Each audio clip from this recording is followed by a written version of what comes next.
evening to all of our lovely listeners, lurkers, and watchers. I hope you are having a fantastic Wednesday night. I know I am, because I'm here spending it with you. Happy Wednesday, everyone. I hope you are well. I hope you are taking time to take care of yourself, as it is most so important to do so.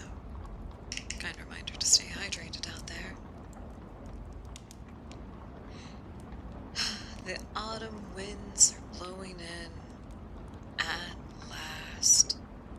We're not quite into sweater weather, which you all know is my favorite. But we're almost there. Hopefully. Oh no, one of my chat widgets broke. That's fine. But welcome in, everyone. I hope you're all doing good. Happy Wednesday. Happy Wednesday. I have been sleeping like a weird abomination of a creature, so my sense of reality is all tweaked out. You know, just to be a little bit honest and upfront with all of you. I ask you how you're doing, you ask how I'm doing. Well, the demons in my brain are at it again. You got snow warnings. Oh goodness. Oh goodness. Well, I hope you'll be okay. I hope nothing gets too severe, TFM. But also, welcome in. Welcome in, TFM. Welcome in, Polly. Hi, honey. Hello, Kruznik. Hi. In case anybody didn't know, Kruznik is my lovely, lovely partner. And when he uses the high redeem, it's silly because he's 20 feet away from me. He is in another room.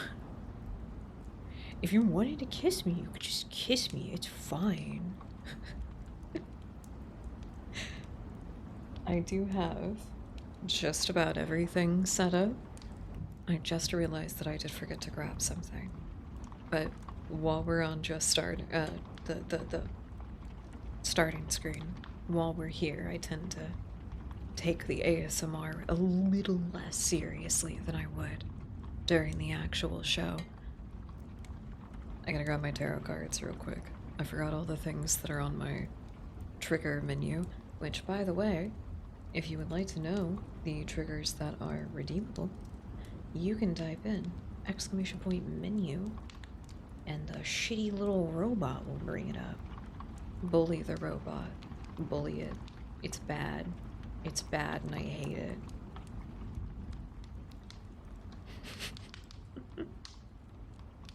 He is actually, Kruznik is the basis of the lurk emote. I used him as reference. I took the reference picture of him like a very long time ago, and I didn't make that emote until recently. And I found the picture in my phone. I was like, what is this about? Why does he looks like he's trying to be creepy, but he's just so goddamn cute. He's so edible. What is he trying to do? And I was like, oh, I remember.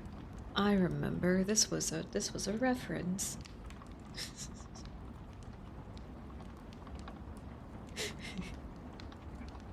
It is cute though. It's cute though. There's a void avatar. Yeah. Well, I mean, depending on which one you want to consider it, Kruznik does have the more, like, null area skin, I think. Aw, those ones are cute. I like Wave. Wave is very cute. Alright, let me grab my tarot cards real quick. What else do I have on this list? Girl, no, I don't remember nothing. I don't even remember where I put my files. Okay, nail tapping. I got a few different surfaces I can tap on. I need my notebook too.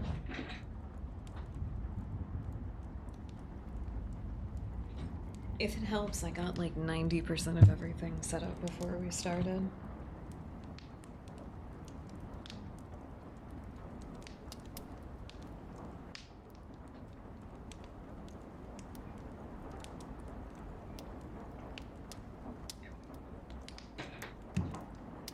I think that's everything. My dice! Babies!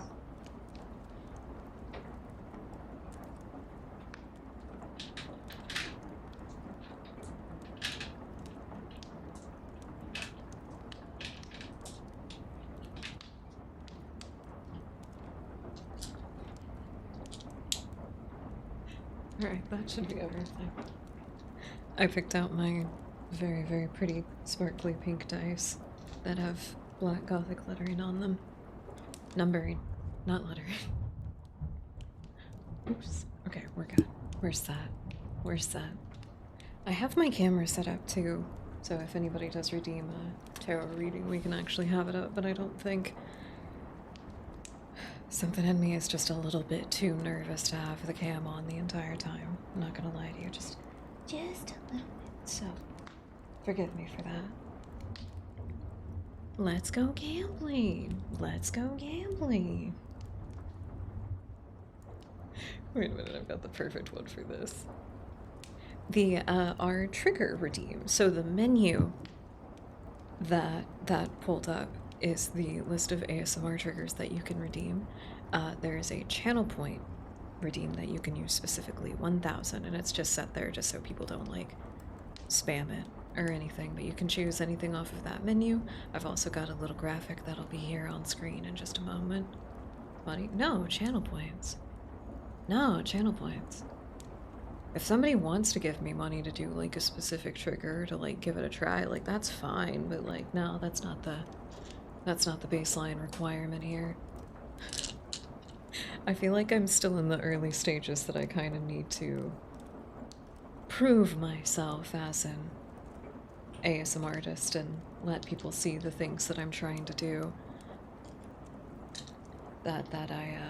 I feel a little bit silly trying to charge money at the moment. It's something that I'm still figuring out. Streaming, on the other hand, I figured out you can absolutely give me money for that specifically. Yeah, dollars, dollarinos, cash, baby. Cold hard fucking gold stacked dollar bills. Money coming out the wazoo, my guy. Rolling up them fat 20s. Sorry, I had to combine both of those. I had to. Alright. I think I'm all set. Here we go. Oh, my car. Oh, wait, no, hold on.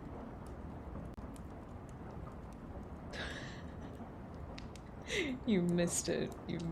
I'm sorry, I messed up. Your redeem would have worked, babe, but I nerfed you. That was my bad. There we go. Got a fat stack of quarters. Unironically, I do too. I also have like a bunch of quarters for the silliest reason. I think I want to take Kruznik's car and try to like get it cleaned out this weekend. We can go somewhere that has a little like automatic, or not automatic. What are they? The upholstery cleaners. Those things. I want one of those. They seem cool. I forgot the trigger menu. One moment. It's going to be big. Told you. See, I don't lie to you about those kinds of things. Try to make sure you're prepared for what happens. Alright. I think that should be big enough. I'm not sorry. People on mobile, you know what you're doing to yourself. Everything's gonna be harder to see. That's just the nature of it. But that's what the chat redeem is, or the chat command is for. Are they? I thought loonies were pennies. Oh wait, no, they've never had pennies. What were toonies then? Were they literally like 2-cent things? Weird. I have no idea. Oh yeah, but tonight was very cool. We are going to be reading Scary Stories to Tell in the Dark. That is a $1 coin. Ew. Okay. 20 is a $2 coin. Oh. Huh. I just assumed some silly things.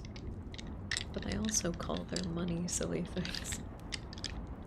I'm allowed to assume. I'm allowed to assume silly stuff.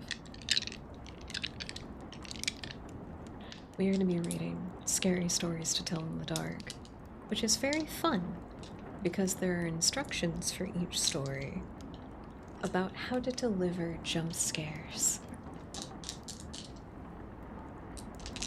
You make it hail. That sounds terrible. Please don't.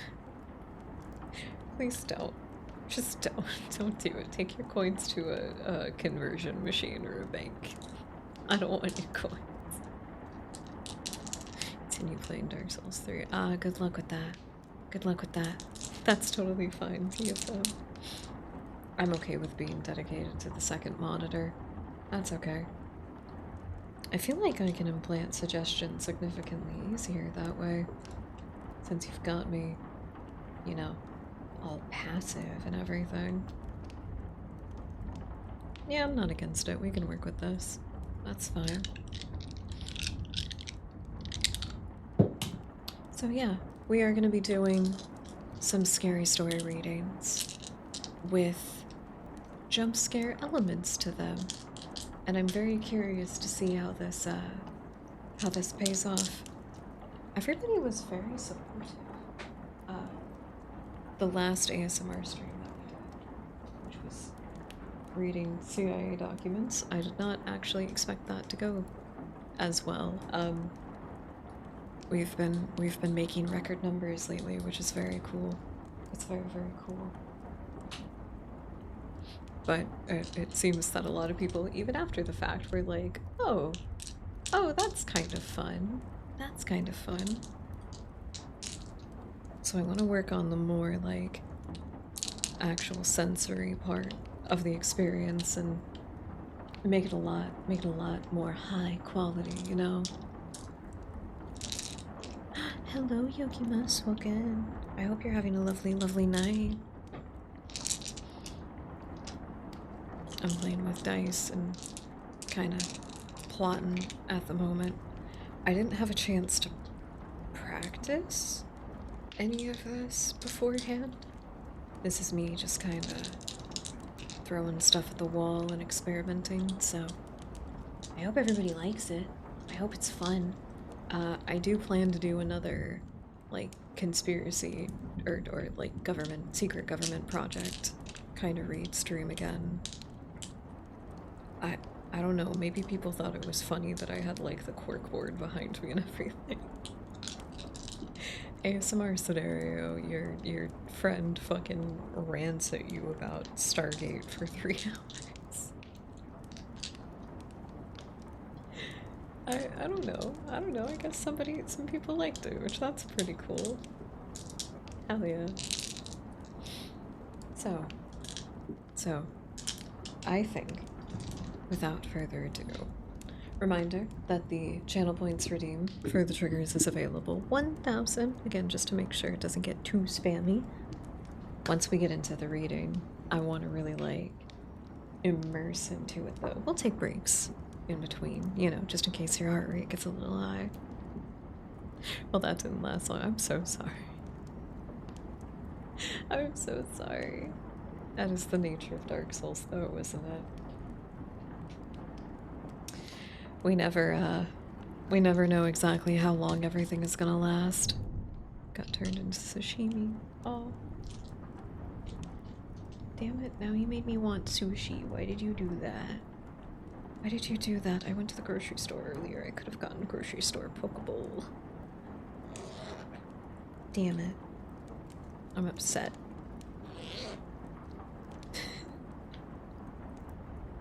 I don't know if I could make it a full ASMR experience with, like, psychedelic stuff involved, but that would definitely be an interesting production to try and put together.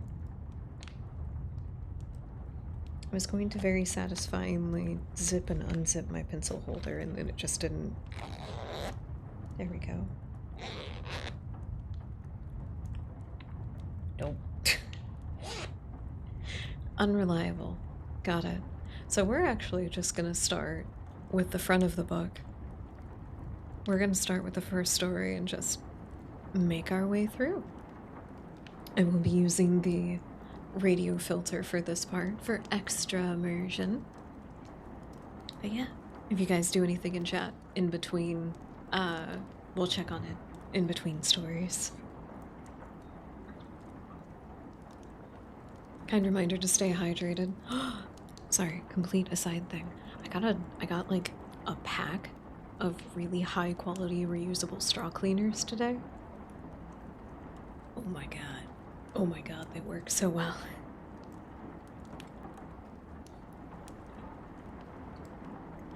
I didn't realize that my water bottle needed as much help as it did.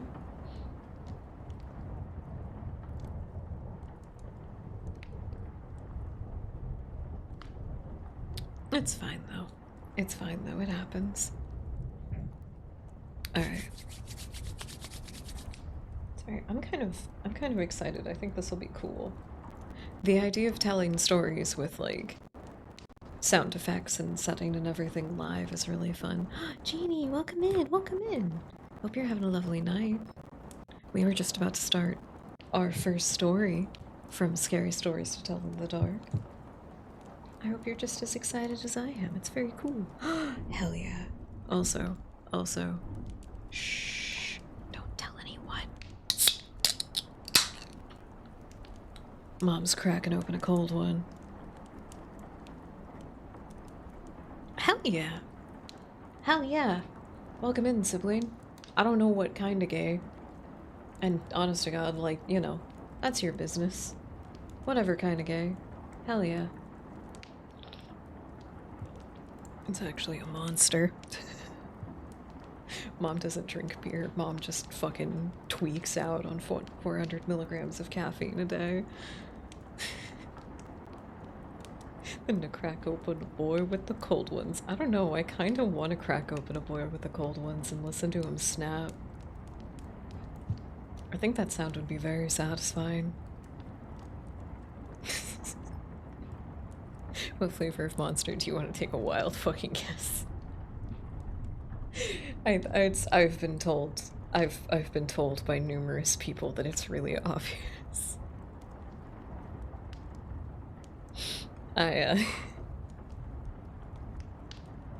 Oh no, he can't. He's stuck here. He can't run.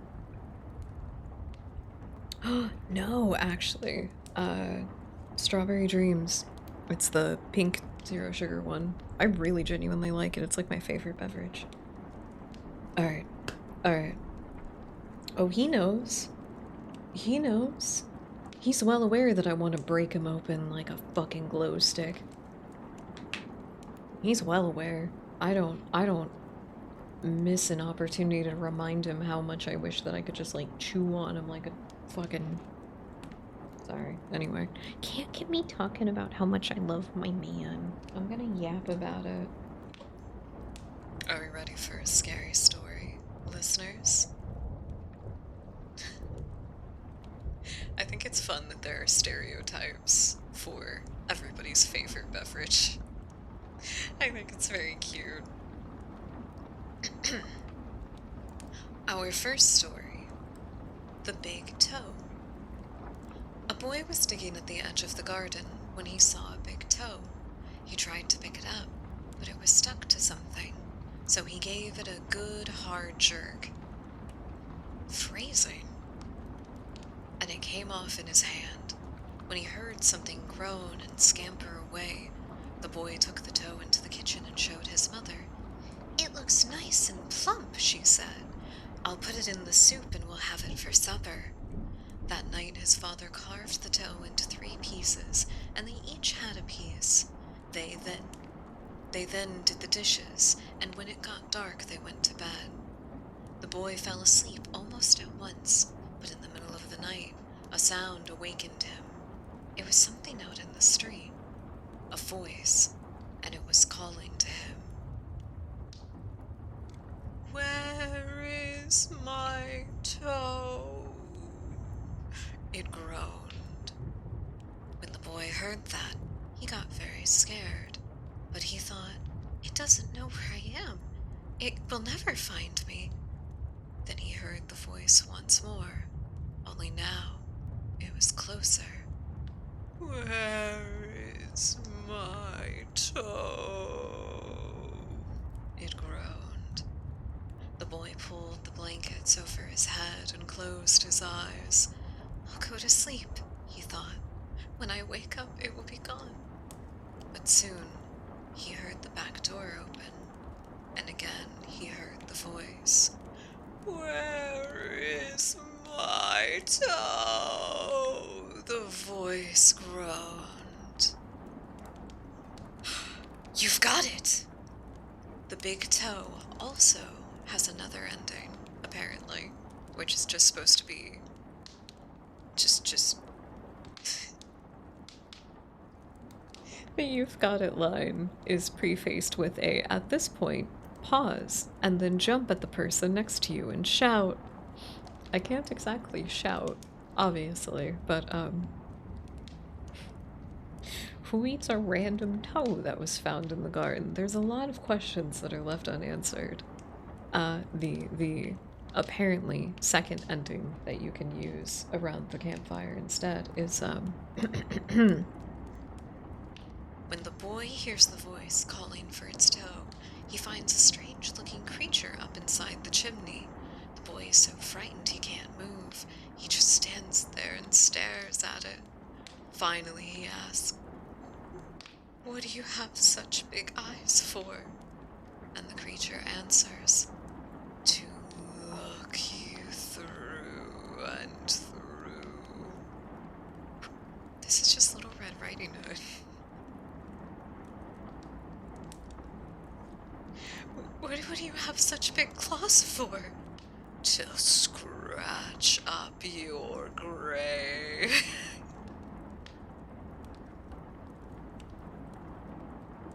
What do you have such a big mouth for? To swallow you whole. To chomp your bones. As you get the last line, pounce on one of your friends. I didn't get to rehearse these, so these are significantly more funny than I thought they were gonna be. There is a, especially in that first one with a lot of the like, repeating itself and the like, he tried to do this, but-da, sa-da-ba-hubba, ba-ha-da-da. Like, it reads like that, you know? It reads like that. It's very funny. Meow, welcome in. I hope you're having a lovely, lovely night. Oh, thank you. Thank you. Aw. I did. I got to see more of their work. It was very, very pretty. Very, very pretty. But thank you for taking some time just to say hi. That's very sweet of you. I hope you get the rest that you need. To swallow your bones or chop your bones. Pick one, Mr. Monster. I know, the guy can't fucking get his own story straight. Okay. Alright.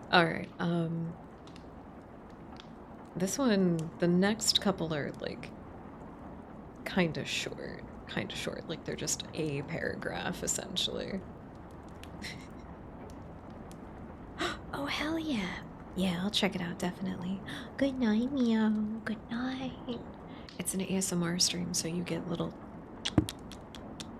goodnight kisses. This is the only time I give those to any of you. This is the only time. Oh my god. Look at how many cute little bunnies. Hi, little bunnies. Hi. How you doing? There's so many little babies. Alright. Our next story. That's the wrong button. The walk. My uncle was walking down a dirt road one day. He came upon a man who was also walking down that road. The man looked at my uncle, and my uncle looked at the man. The man was scared of my uncle, and my uncle was scared of that man. But they kept on walking, and when it began to get dark, the man looked at my uncle, and my uncle looked at the man. The man was very scared of my uncle, and my uncle was very scared of that man. I love alliteration. It's so spooky. Exactly, this is our dream toxic yaoi. They're terrified of each other, but they can't stop. But they kept on walking. Oh, thank you. We will pause.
Sorry about that.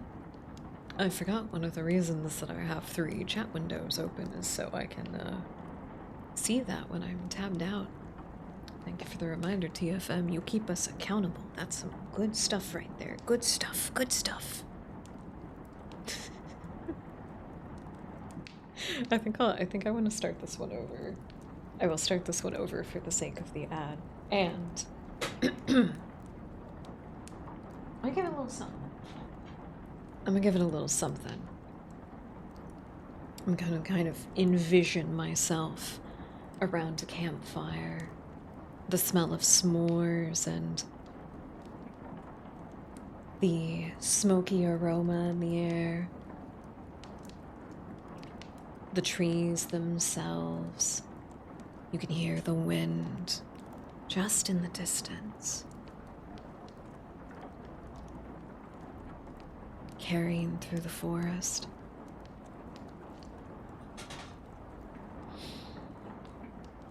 Your back might be cold in the autumn air, but your hands and your face are warm from the fire. And above you, the endless expanse of space, every star visible, and the moon glowing bright, casting that eerie bloom that it does.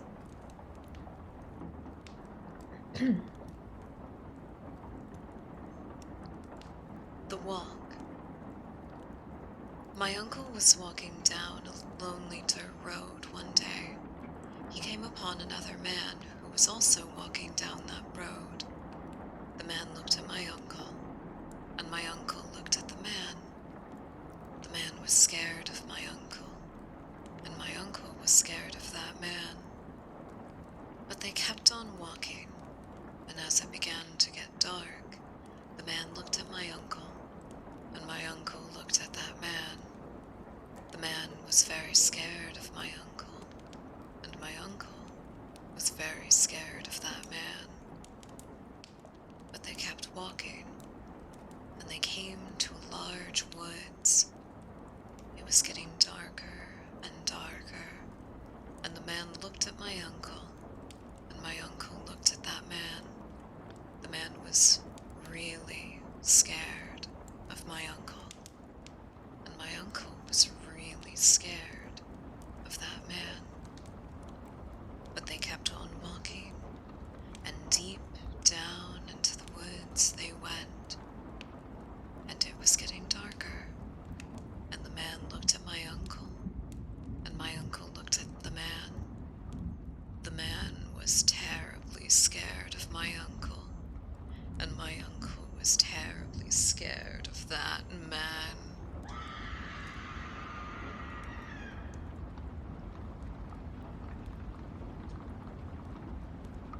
Told you there would be jump scares. I told you, I didn't lie to you. I told you. Did you get scared? And suddenly there was a large... Oh no. It does seem like a potential, like, toxic yaoi story. Just 2 men walk into the woods to be reclaimed by the moss together. Like, there's nothing scary other than just social interaction.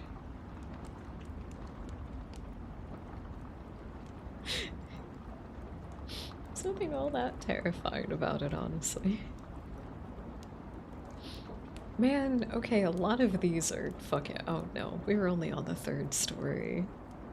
We're only on the 3rd story. The first one was Big Toe. It was about a kid that somehow fucking yanked off a dude's toe who was underground in his family's farm. Oh, little babies. Oh my god, let me look at the little spider baby. Little spider baby. Oh, little otter baby. Otter babies. Person has to go to a gathering to socialize for 5 hours straight. Oh, none of you would survive. Not a single fucking one of you. I don't even think you'd be able to maintain eye contact for like 2 minutes. No fucking way. And you have to maintain social drinking at the same time, which is even worse. If I was just like, ah, no, you can't fucking make me. You could never make me. You can do that. I don't know. I don't know. We'll have to test it and find out. Oh, complete side note, because I just want to yap about this specifically. I got, because for the anniversary stream, I got a box cake mix just so everything could be really easy, and I could make a very cute pink cake without having to get a bunch of different supplies that I didn't have. I got a box cake mix, and I really liked it. I really liked it. It was actually quite good, and I made little. Well, I tried to make little dust bunny cake pops with the leftovers, but they were ugly. They were so ugly, I didn't take any pictures. So on this week, I got like pre-made brownie mix, a little box of that, and I put them into a muffin tin, and so now I have little pucks of brownie. I've never been happier in my life. I really like baking. I really like baking. Even if it's just in simple ways, because I'm a dork, I usually add at least like 2 or 3 extra steps to really make something tasty.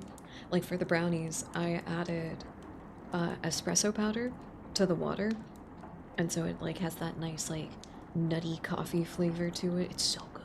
It's so good. I melted the butter and made sure to whisk it with the eggs before incorporating the rest of the dry pre-made ingredients. Turned out great. They're smooth, they're fudgy, so good. I'm an extrovert and professional annoying gremlin. Hell yeah. Hell yeah. Man, that actually sounds very nice. Professional annoying gremlin. As a streamer, I always think of myself as like a professional fangirl, essentially. I think everything I do, like I guess mentioned before with like the ASMR stuff, is like I know that I like working in this kind of medium of audio performances and stuff like that. And so this just gets to be like fun practice and a way that I'm just like figuring something out. I don't know what else I would be. I don't know how to describe what else I would be. Like, I just tell you guys about my day and the horror media that I'm excited about. I gotta catch up on all the horror movies that have come out this year. I've really been fucking slacking, and that kinda sucks, because there's a lot of really good stuff. I still haven't seen The Substance, and that one was definitely, like, made for me. I know, I've seen a lot of stuff for it, so don't worry, but, like... It seemed very cool. It seemed very cool. I do like the idea of being a professional annoying gremlin. You are the court, Jester. You absolutely have Jester's privilege. If anybody gets mad at you, they're the ones in the wrong. I like that. I like that. That's very cool. Would I be an introverted professional gremlin? This is my social interaction because it's incredibly controlled and metered, and I can adjust your volume.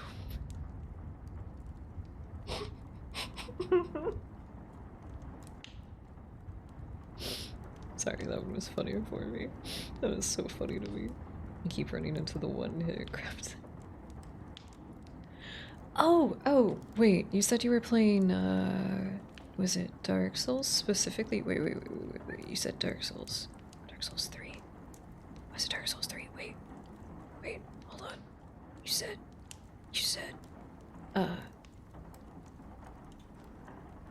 Dark Souls 3. Yeah, I remembered. Sorry, my memory's been really shitty. Like, short-term memory has been very shitty lately because of my bad sleep, so I'm just like, oh, I remembered something. Okay, I guess, I think I have an idea of who you're fighting. I'm so sorry. I have no advice. I haven't played any of them. I just watched a bunch of, Vati Vidya, his lore videos on Dark Souls stuff. I'm sorry, Mako, those channel point redeems don't work. I'm so sorry, I forgot to cancel those. those ones make noise, and so I don't like to have them on during the ASMR streams. But thank you for the blah appreciation. Yeah, you filled it in with your own little. Wait, you got your own little blah.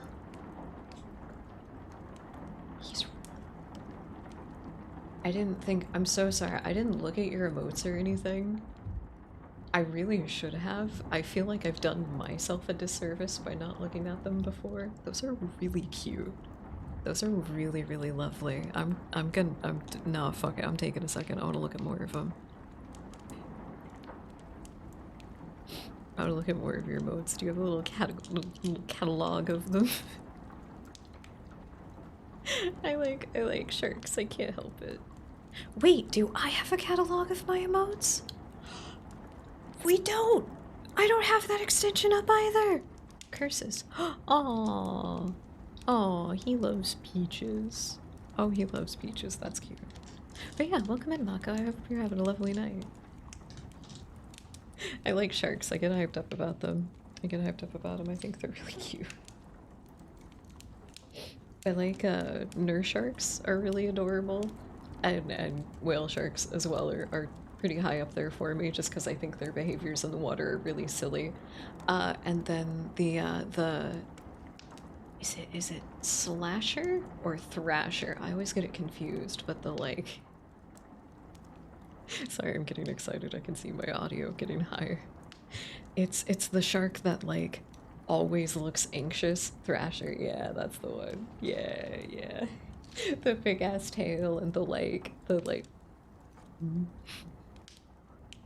it's the best way to describe the way their eyes are is like it's like when a dog catches something out of the corner of their eye and you see that little sliver of white. They always look so anxious. It's so cute. It's so cute. I love sharks. Look at them. Look at how. I love sharks. They're adorable. Alright, I'm hoping this next story will be a little bit more solid.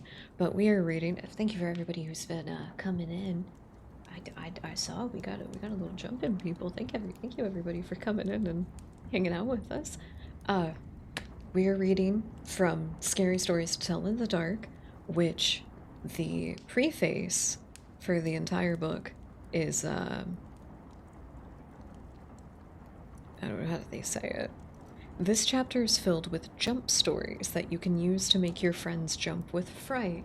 And so it's instructions about how to like tell the story to your friends on like a spooky autumn night around the campfire or at a sleepover, you know, after fucking with the Ouija board or something. So they have little instructions about like when I'm supposed to scare all of you. So we are doing ASMR with jump scares. If it works, it works. I would love to hear everybody's opinion about this because setting everything up, I don't know if the execution will be a good payoff, but I think there's something here. I do have a particular horror ASMR artist I've been learning from recently. She's super cool.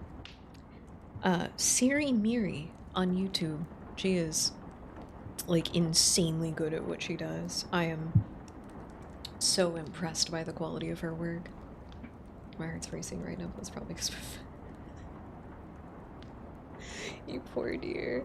Did you guys know that like it's commonplace in Japanese apartments for the overhead lights to be remote controlled? So you could just like, if you're like laying in bed and you're ready to get up, you could just turn on the light. You don't have to like reach up or anything.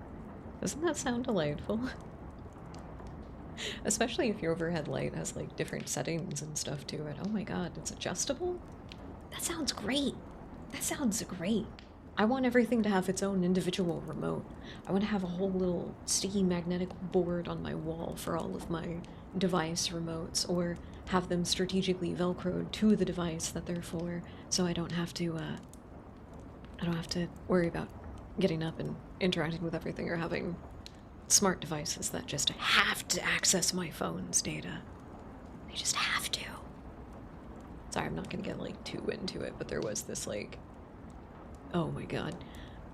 There is a company that makes a smart mattress topper that when there was the big like network down thing that happened on Monday, they reported that their services were hit as well, and one particular person on Twitter responded to them and was like, "Hey, yeah, so while you're looking at like your server stuff, could you also explain why your machine sends 16 gigabytes of data?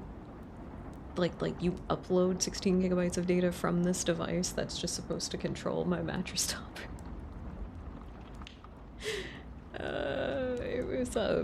It was definitely something. I'm just like, okay, one, why did you buy the smart mattress topper? Two, this is the only time I'm going to be fine with somebody being a customer service Karen about something. Because it's really funny. It's really funny. The kebab encounter? The kebabin? Oh, wait, only over 10? You're not like on the first boss, are you? No, the first boss in Dark Souls 3 doesn't have any like what? Does it have a one-hit kill? Oh shit. Oh my god. I mean, honest to god, like, sorry, I'm a little bit of a nerd of the gameplay of the Souls games, even though I haven't experienced them for myself. Dark Souls 3 has a balancing. It balanced out a lot of the intensity that was in Dark Souls 2, because Dark Souls 2 was incredibly unforgiving, and that was a big thing that people talked about. But they still wanted Dark Souls 3 to feel like this elevation for people who had played the series and increase the difficulty without making it feel like artificial or like just feel bad. They didn't want it to feel bad. So Dark Souls 3 is technically more difficult than 2. Even like 10 deaths on like the first boss if you've played the other games is, that's not bad. That's not bad. You are not doing terrible. It does. It can also be AI broken. Gotcha. Gotcha. Oh, wait. Return of Flight. That plus excellent public transport is one of the many ways Japan is. It's so nice. It's so nice. They still apparently have problems with like timing and certain things on public transit, but you know, I won't get into logistics. And I hate smart device. Oh, I hate them all. Again, just give me a tiny remote specifically for the device. Don't connect it to the internet. It doesn't need to. If it needs, I don't want everything to need a software update. I don't want that. I'm okay. No thank you. No thank you.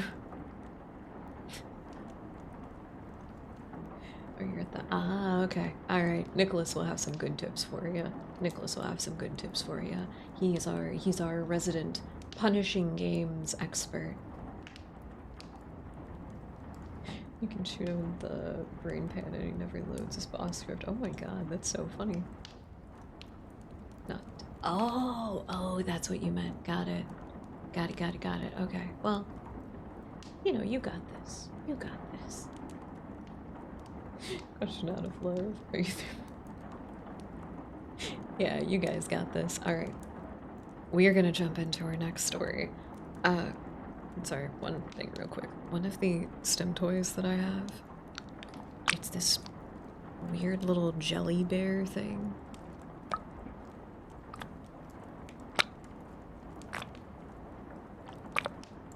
I think the noise is interesting, but I don't know how it comes through the microphone for other people, and also I don't know what kind of shitty ass quality headphones you people are using, so sus sounding. Yeah, I thought so. Good to know. Good to know. Alright. Sorry, I shouldn't have clapped. Our next story. What do you come for? All fucking ready. Oh god.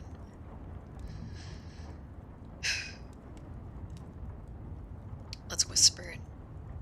Let's really lean into the creepy factor and let's whisper it as if we're trying to avoid being noticed at a sleepover. Shh.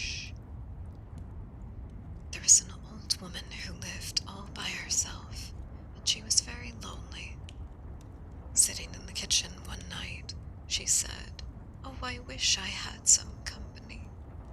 No sooner had she spoken than down the chimney tumbled 2 feet from which the flesh had rotted. The old woman's eyes bulged with terror.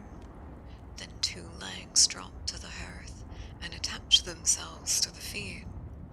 Then a body tumbled down, then 2 arms and a man's head. As the old woman watched, the parts came together into a great gangling man.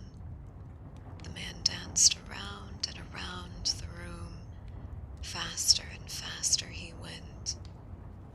Then he stopped, and he looked into her eyes. "What do you come for?"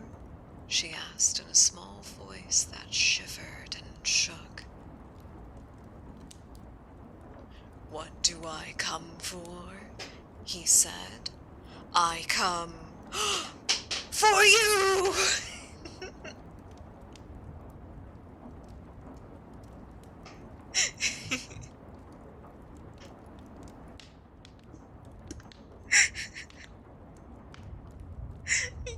I can't, it's too good. It's literally at the part where it's just like a man's body. Literally at the part where it's just the man's body, like, reforming. It's just like, the fucking... Why would Gilf be censored? Man, fucking no respect to the wise old ones of our community. You'd be so amazed at the things that some old people are capable of. I was definitely getting a sense of the, like, oh, the boyfriend distribution service has strike again.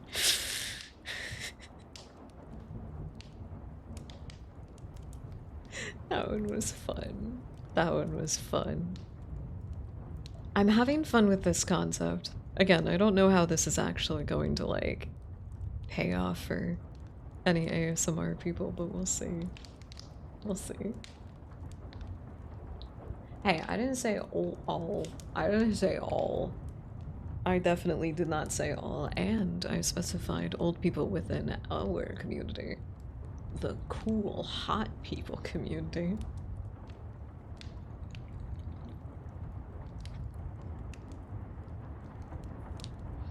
Alright, I'm gonna skip this next one because it seems kind of silly.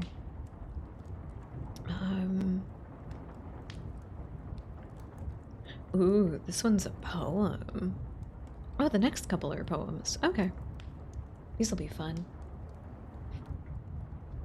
What's that? A male or a mail order boy wife? It's like the cat distribution service. People on TikTok have come into this how would I describe it? It's like a stray cat just kind of approaches you in public and, like, claims you, essentially. It's like, oh, haha, the cat distribution service strikes again, and usually the person ends up adopting the stray and everything, which is very cute. It's very cute to see so much compassion for stray animals. So the boyfriend distribution service is now canonically women in horror getting terrorized by monsters and then begging them instead. I've coined it. I've coined it. It's what it is. Stray cats adopt humans, not exactly. It's like they're on a mission whenever they approach somebody. They've got, like, paperwork. They've got, like, adoption papers already tucked behind their ear. They're like, nah, you are the thing being adopted. You don't have to sign anything. I've already signed it. It's just a little cat paw print right on the page. Right. I think a lot of people would be very happy with getting a monster boyfriend.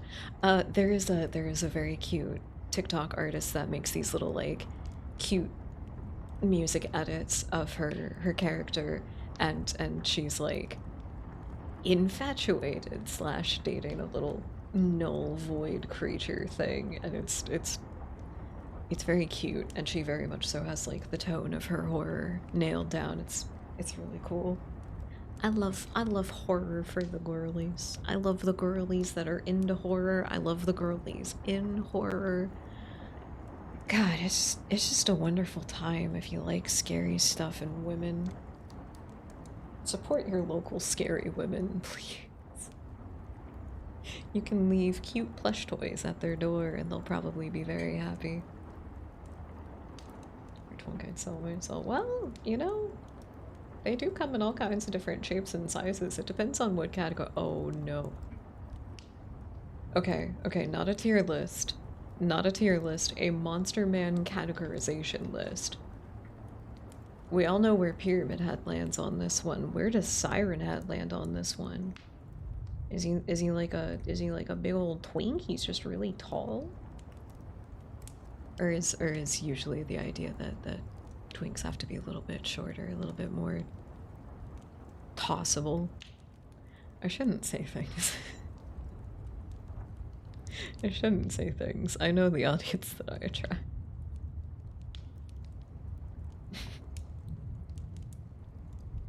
Well, thank you. We appreciate it. No offense taken at all. We appreciate it.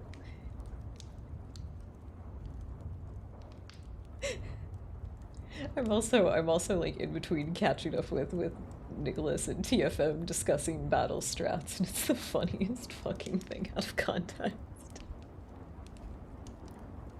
I love that. That's hilarious. Okay, let's do these next two. These very spooky poems. Ooh, ooh, this one has a lot more little like instructions divvied up throughout it. Okay, okay, all right, all right. Actually, wait, let me get one more thing ready. I need that one, and then ooh, I do have something very fun that we could do. Let me make sure this looks right. Nope. Cool. Okay. Okay. Shh. Shh. You didn't see anything. You didn't see anything. +1 to the kebab counter. You got this. You'll figure it out. Perseverance. Perseverance through adversity. You got this, TFM. Everybody, channel their positive energy. You got this. You got this. Okay. Okay. Are we ready? This story is called The Man Who Lived in Leeds. Some say this rhyme doesn't mean anything. Others are not so sure. There was a man who lived in Leeds. He filled his garden full of seeds, and when the seeds began to grow, it was like a garden filled with snow. But when the snow began to melt, it was like a ship without a belt. And the ship began to sail, it was like a bird without a tail. And when the bird began to fly, it was like an eagle in the sky. And when the sky began to roar, it was like a lion at my door. And when the door began to crack, it was like a penknife in my back. And when my back began to bleed, I was dead. Dead indeed.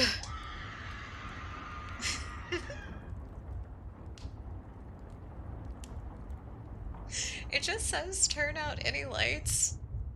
It just says turn out any lights, and like, I don't know how you're supposed to like get up and like run around the room and turn everything off. That's so silly. Whoop. There we go. There we go. Just turn everything all at once. Was that scream for the— yeah, it was. I thought it'd be fun. I tried to make it quiet enough to where it is just like a goofy little sound effect for emergency.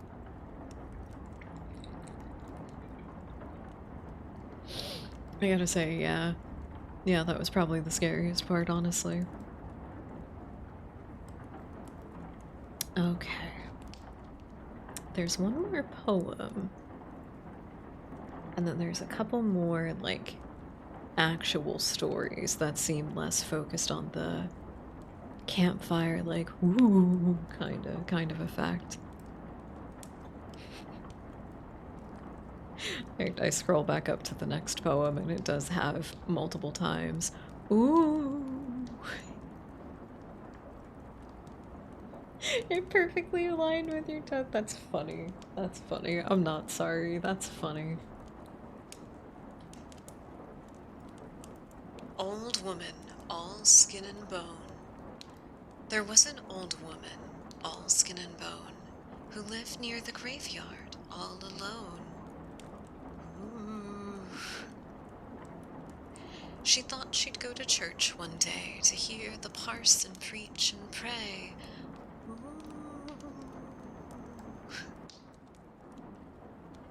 And when she came to the church house stile, she thought she'd stop and rest a while.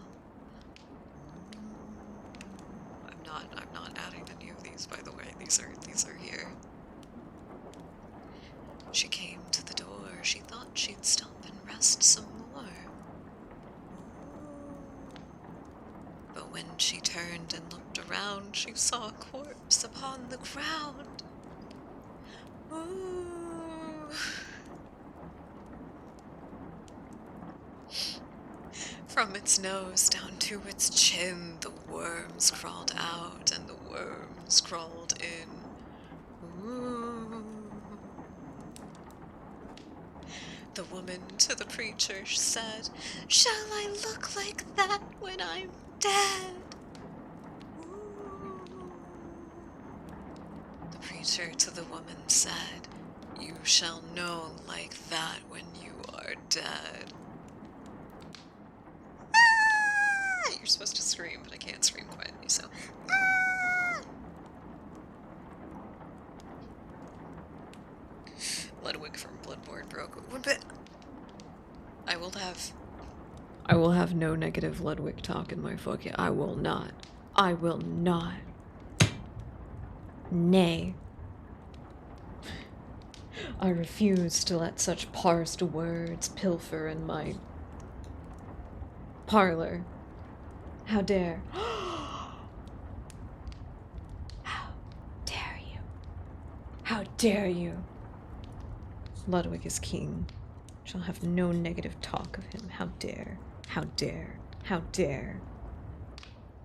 I am disgusted. I am disgusted. I love Ludwig. And good, it should break you. That's what's supposed to happen. I gotta fold up my tarot cards real quick. I'm gonna try to, like, catch the sound. I also have to, like, shuffle them on my leg, though, so it's gonna sound interesting.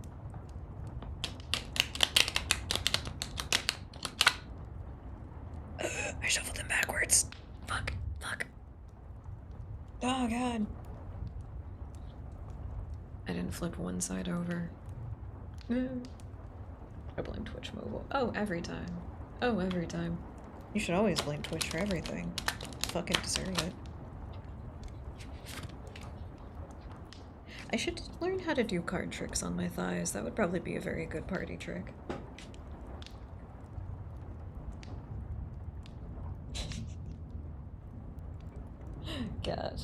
Gotcha. At least you're self-aware about it. Some people are like, you know, that boss is just me, and it's just like, nah, brother. Nah. You don't get it.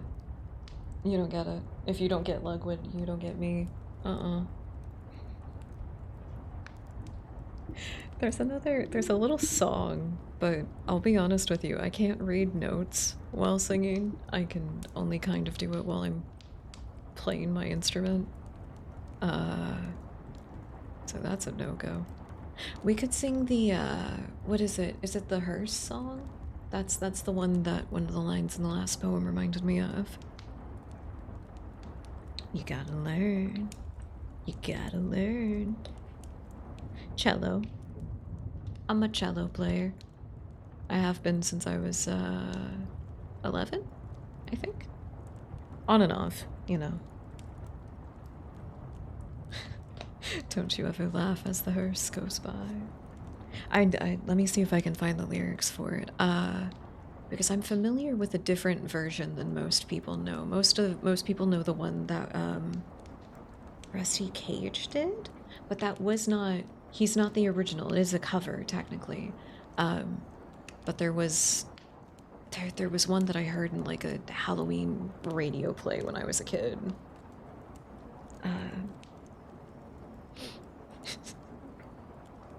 I did, however, do Seal Still Run Holiday. Oh. Congratulations.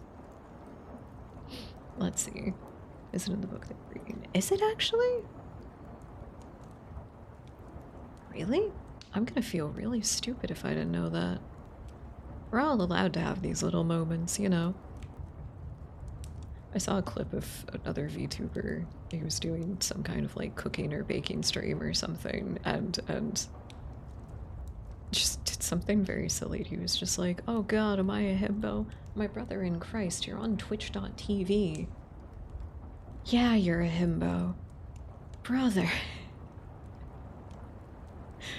Brother. I'm trying to find it. I don't see. Is it just parts of it that are broken up through the story? Because no, there's just that one. Oh! Here it is. That was just giving the beat by beat. Okay. Oh, it's 6/8. It's 6/8 time. Goofy.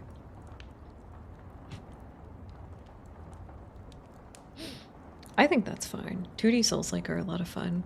If you guys haven't checked them out, the Momodora games are really fun. I've only played Reverie Under a Moonlight, but all of them look really fun and really good. And Reverie Under a Moonlight is very, very, very good. And then there's also Have a Nice Death is really, really good. It's a less story and linear based experience, and it's just kind of fun and cute. You literally play Death in hell as he tries to reclaim his position of power, and he's just like a little skeleton dude. He's so cute. Probably. Okay. I'm gonna drink a little bit. Hold on. Pretending like I'm not nervous about singing on stream.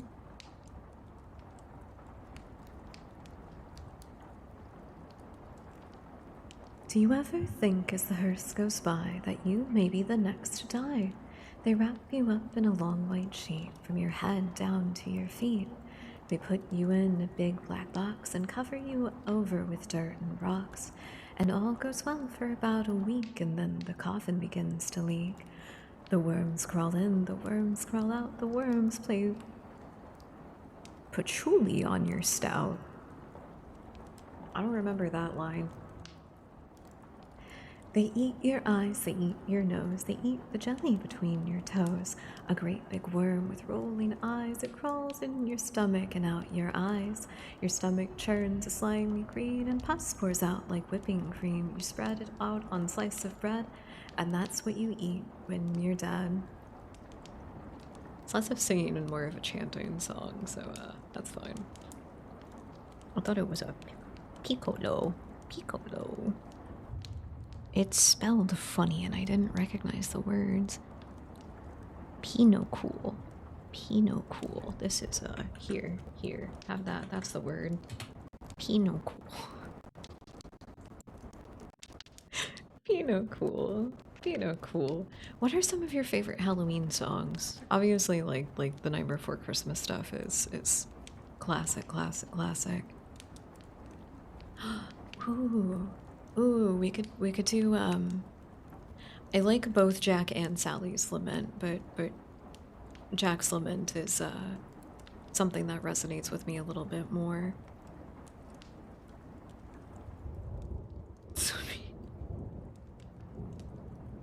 Okay, well, I need to rehearse that one. Monster Mash is fun. I was working in the lab late one night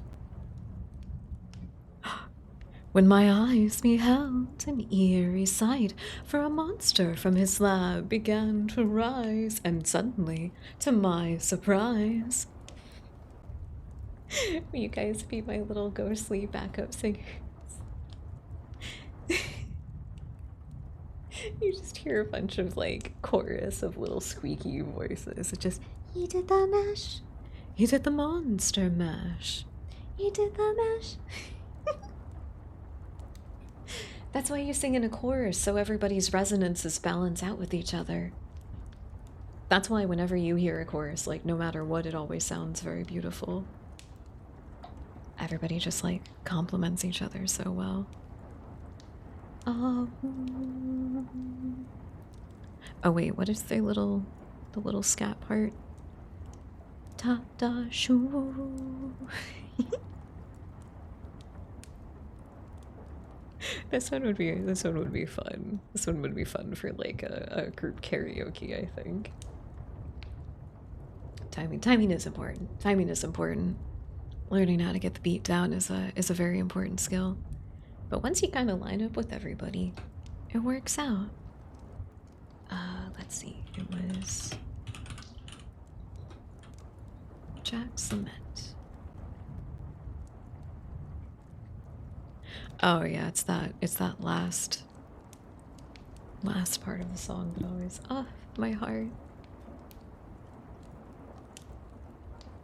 There are few who deny at what I do. I am the best, for my talents are renowned far and wide. When it comes to surprises in the moonlit night, I excel without ever even trying. With the slightest little efforts of my ghost-like charms, I have seen grown men give out a shriek. With the wave of my hand and a well-placed moan, I have swept the very bravest off their feet.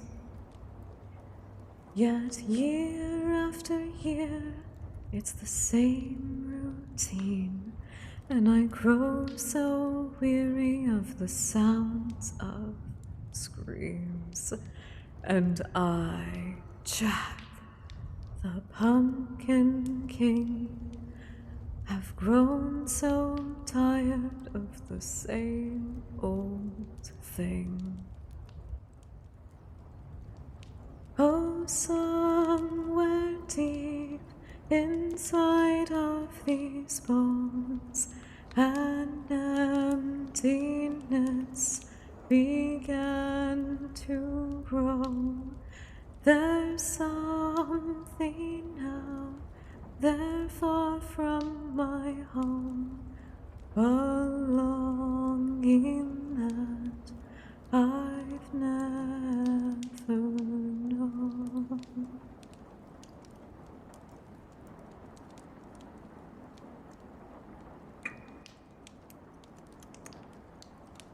My water bottle kind of tastes like soap. Kind of smells like soap too.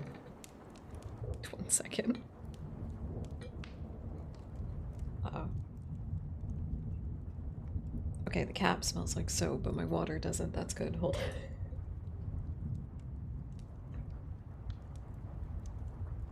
I forget how much I have to hydrate if I'm gonna try to, like, sing quietly like that. That's so hard. Fuck you, ASMR people. That shit's hard.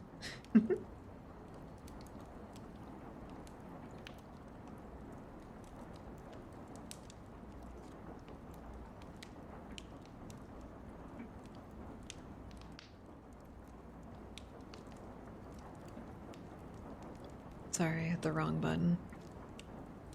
I hit the wrong button again. Car says, I need a bigger stream deck. I hate this. I don't have enough buttons.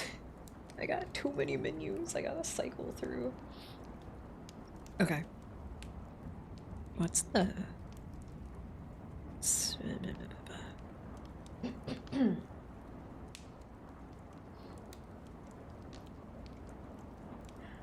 I'm the master of fright and a demon of light, and I'll scare you right out. I can't sing that one. I can't. It's always funny to me, and I know how Twitch is gonna take it. You're a bunch of perverts. To a guy in Kentucky, I'm Mr. Unlucky, and I'm known throughout England and France. And since I am dead, I can take off my head to recite Shakespearean quotations.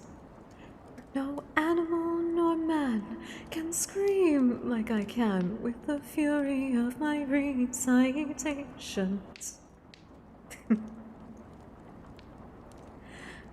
But who here would ever understand that the pumpkin king with the skeleton grin would tire of his crown if they only understood he'd give it all up if he only could. Oh, somewhere deep inside of these bones, it calls out for something unknown. The fame and praise come year after year, does nothing for these empty tears.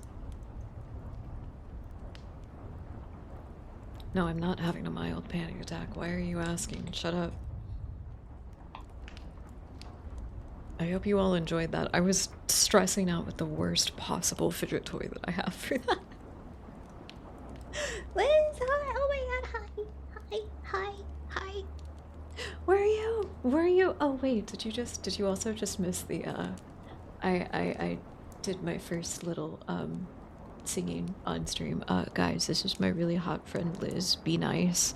Be nice. Behave.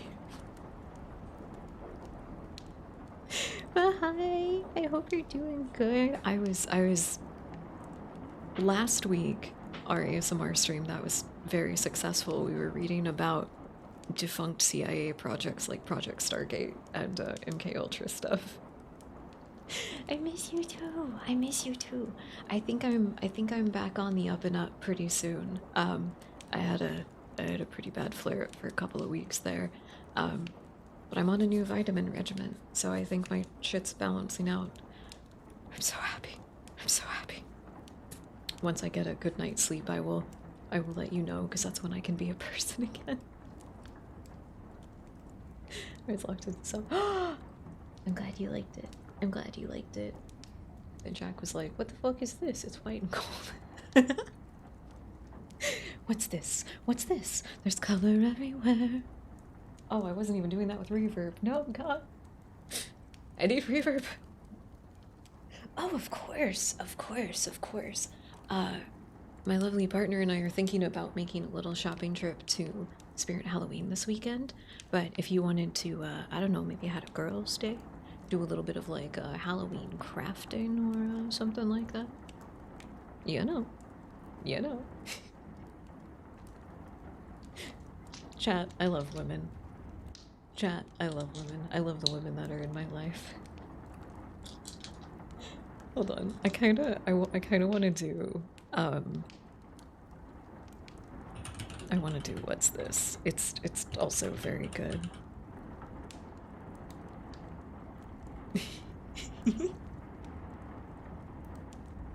We are all women appreciators. I cannot tolerate people who do not appreciate women in my community.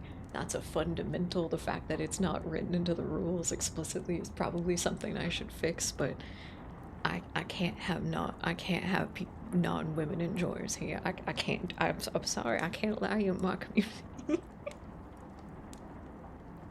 I did think at one point I thought it would be really funny to try and, you know, be like, hey, like this is very specifically a VTuber space where like women and marginalized people are prioritized in their safety and everything. To the point that I was just gonna start referring to chat as like ladies and the girls and the like everything like that. And I did it for a couple of streams and nobody said anything, so I think I can just kind of keep it up and people are gonna continue to not say anything. I think it works out. Dangerous shaped woman. Oh my god. Oh my god. I did post a very silly Instagram story today that was just the two sides of me, and it's a horrible cryptic monster surrounded by gore and viscera, and then it's the same cryptid horrible monster covered in cute pink croquette ribbons. Dangerous women are all there. Yeah.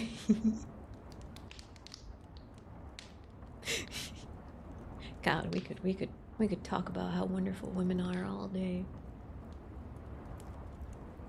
As you know what? You know what? Nicholas was dishing out Dark Souls advice. I think he's also figured out how to. Oh, you got it! You got it! You did figure it out. Never mind. Never mind. You guys are so skilled. All my little ladies are so skilled.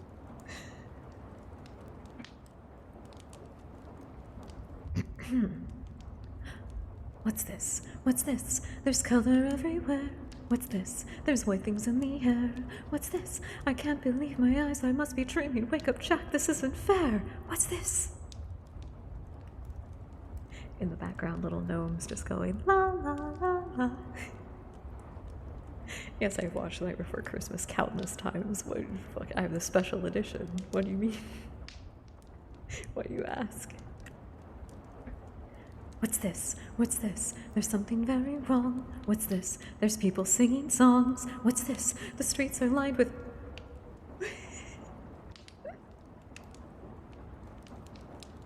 Hello, welcome in, Kumi, welcome in, hello. We were just doing some singing of Nightmare Before Christmas songs because I like to do very silly little spooky ASMR streams. But thank you so much for your raid. That is very kind of you. Thank you so much. I hope you had a wonderful, wonderful stream. What were you getting up to? I'm gonna give you a nice little shout out. Catch up did! Catch up! Thank you. That's very kind of you. Hell yeah. Hell yeah.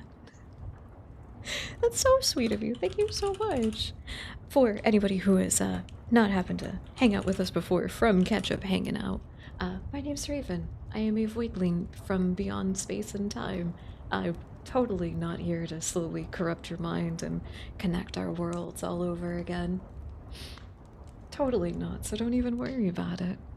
Tonight we are doing one of our sort of experimental horror ASMR streams, so I completely understand if there are some people that are not comfortable with that. Completely understand if you're not comfortable with that. Please do make sure that you take care of yourself first and foremost, and since especially that you're coming off of a raid, please do prioritize your self-care. If you need to get some water, go to the little gamer's room. If you need to get some food, whatever you gotta do to take care of yourself, please make some time to do that. I would greatly appreciate it. And then if you wanted to come back and hang out with us afterwards, that would also be pretty cool. Honestly, that would be pretty cool. Alright, let me see if I can do my shadow command correctly. I did! Yippee! Yippee! Yippee! Oh, you were playing Zomboid. Ooh, fun. Hell yeah. Too much ibuprofen. Oh no. Thank you for following us, Kumi. It's very kind of you. Thank you so much. And thank you for trusting us with your community. I know that's not an easy thing. I greatly appreciate it. Totally. No mind corruption whatsoever. You don't gotta worry about anything. I think for the sake of our lovely raiders, I'll start our song over. I mean, 1 second to hydrate. Kind reminder to hydrate.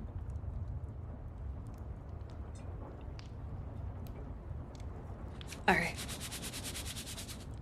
Do you guys like the little squishy dude that I have?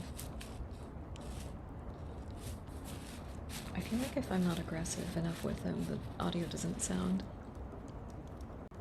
Oh, thank you, Anonymous. We appreciate it. Thank you for the gifting a subscription. That's very kind of you. I didn't know that it would give a little notice whenever somebody got a gifted one. That's really funny. I like that. That's gonna make like mass giftings are really, really silly. Can't purr, no. Oh. I've always been able to do the throat trill thing, which is what I try to do. So it's kind of like I just like very, very lightly part my lips a little bit. Oh, we got an ad break coming up here in a little bit. We will take a break. We will take a break whenever the ad breaks goes off, so take some time to get some more water, stretch, do what you gotta do, take care of yourself. You know, don't even worry about missing nothing during the ad. We wouldn't have that. So, I kind of just like purse my lips just a little bit, and I keep my tongue sort of suspended in the middle of my mouth, and kind of like if you were to make a throat clicking sound, like if you can kind of do like a hard consonant, like a k, k. You're taking that sound and you're moving it back and doing a sort of rapid fire with it. So it's like k, k, k, k, k, k, k, k, k, k. And as you get like a little bit further and more comfortable with that, this is not like the this is not like actually rolling your R's. This is something that is apparently different. I didn't know that there were different ways to make this sound, but I figured out the worst one. But that's what that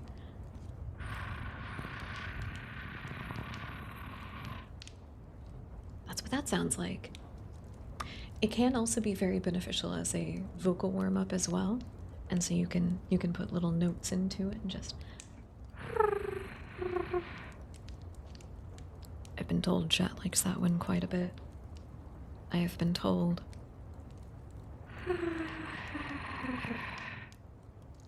I like more just the sound.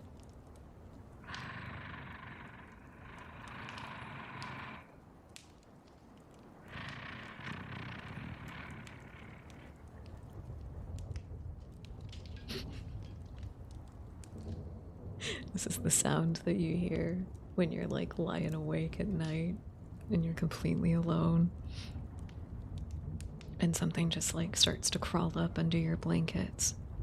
You just hear the slight.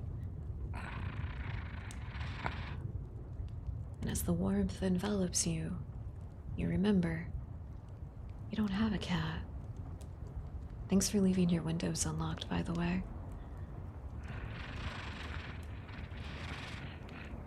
Shh, shh, don't ask how I got into your house. Shh, don't ruin the moment.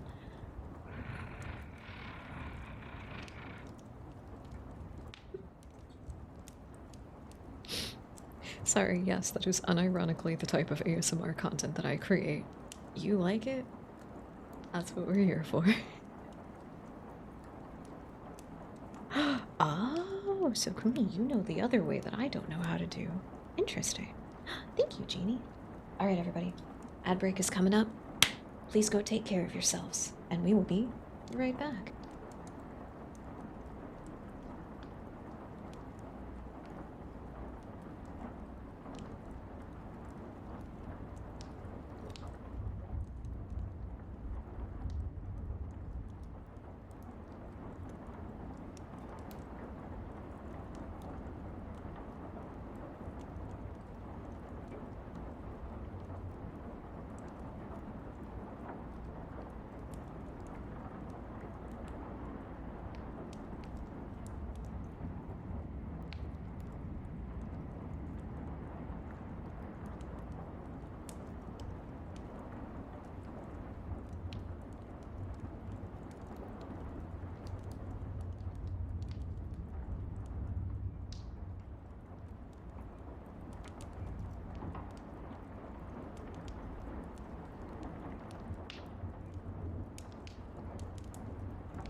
fucking walls, chat.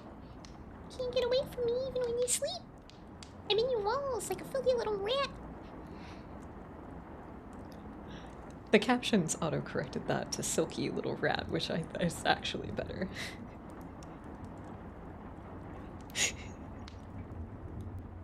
Oh yeah, sorry. I didn't actually... I was running into problems when we were using our caption plugin some time ago, so I hadn't had it on for a while, but I forgot that it's good to just have it in general, even if you're having like display problems with it, because then it actually sends the caption data to Twitch properly.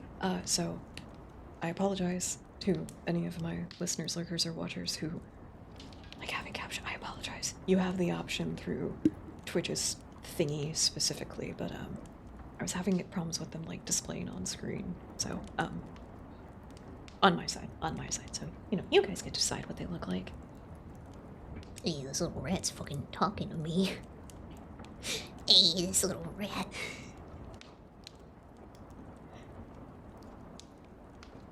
Now is not the best time to show off my squeaky voices, but I do have a little bit of a knack for doing like a Kirby voice. Auntie, hello. Hi, welcome in. I hope you're having a lovely night. Welcome in. We're still reading scary stories, but we're kind of going in between with doing little like singing of Nightmare Before Christmas songs. Is Nightmare Before Christmas a Halloween or a Christmas movie to you? I don't fuck with Christmas, so it's a Halloween movie. I saw. I'm glad you're having fun with it. I'm very glad. I'm not seething. I'm like shaking like a little chihuahua. I'm not. There's no anger or malice within me. Just the raw, concentrated energy.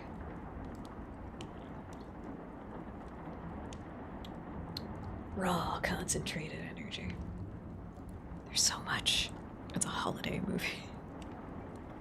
I like it. I like it in Halloween. But I also like to watch. Oh.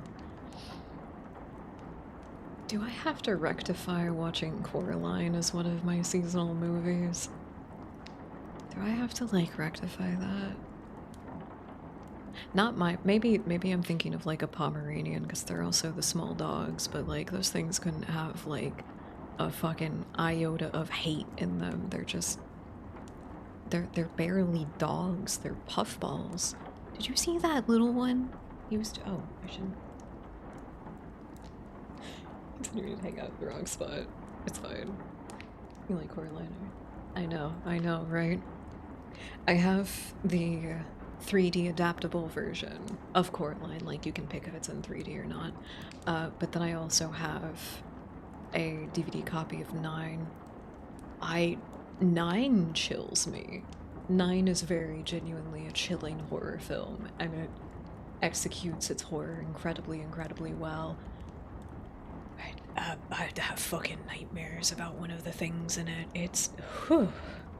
I think about it and I'm just like, oh my god. But do I like have to rectify watching Coraline as one of my seasonals? Neil Gaiman originally wrote it. I'm not gonna think about that because that stuff makes me uncomfortable and upset. Oh yeah, we talked about that. We talked about that while we were playing Direct Delusion a little bit, yeah. I know that I'm a little stereotype of a person, and I kinda like it. There's something, like, I don't know. Like, I'm a little weird creature of a person.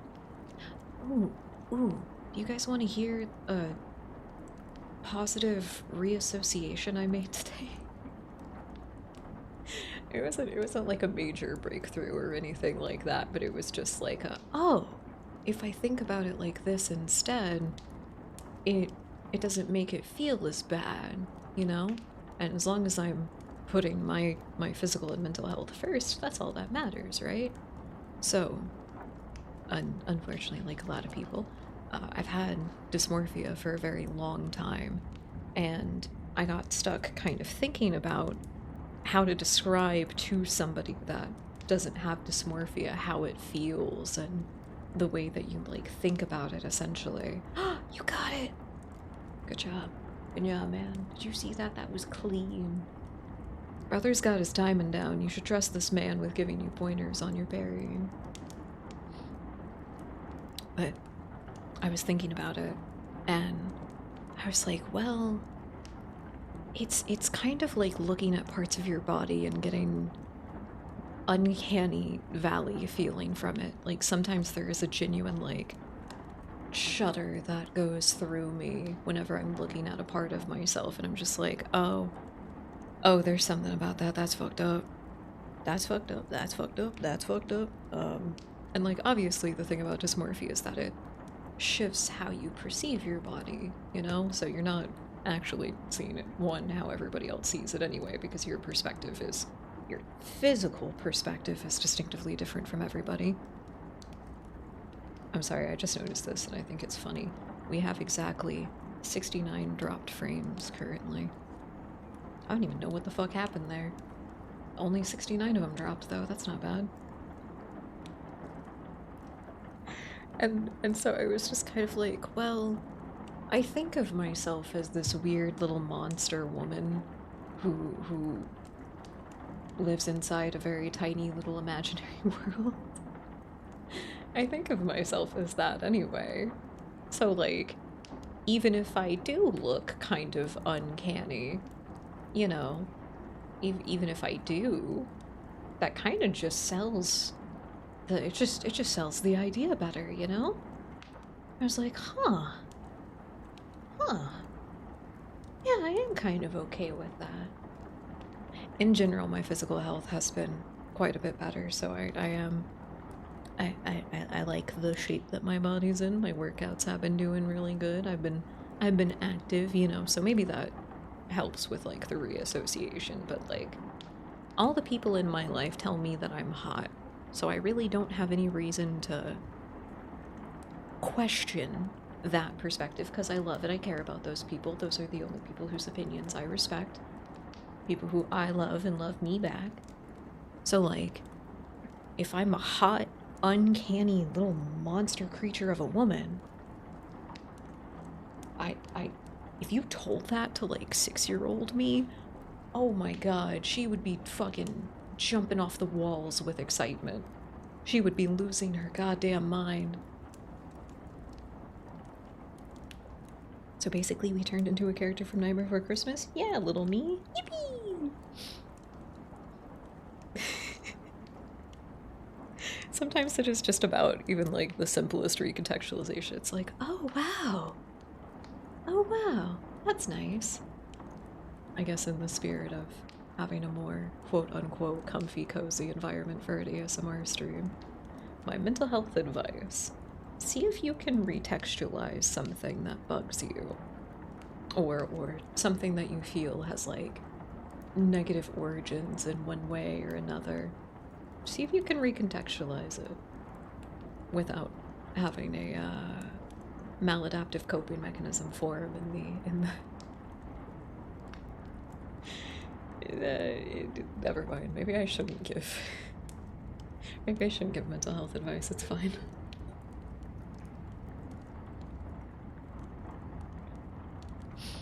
Anyway, we were singing fucking spooky songs. We were singing spooky songs. You think so? Okay. I go about my mental health stuff, I think, in a little bit of a different way than most people do. I'm very attached to certain subcultures in Japan, like Jirai-K, if anybody is familiar with it.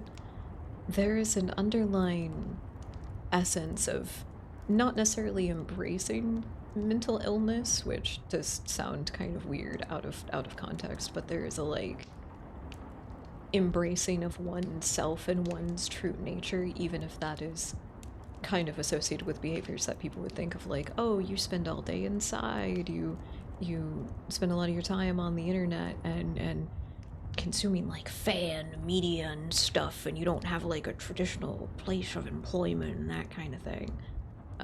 Persona. Is there a cheer-eyed character in Persona? I wouldn't be surprised. I wouldn't be surprised. The fashion is very cute and I like it a lot. But there's it's just the girlies. It's weirdly enough it's kind of like the girlies going their own way. And in Japan there is a lot of very uncomfortable misogynistic stuff that is still very commonplace. And so this idea of this group of women that's unified by their liking of not going outside, not being around weird people, dressing in cute clothes.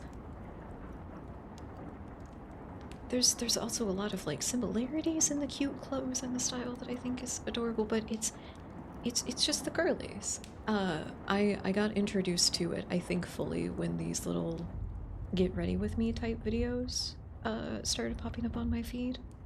And it's just little ladies going about their day being cute little ladies, you know. It's great. It's great.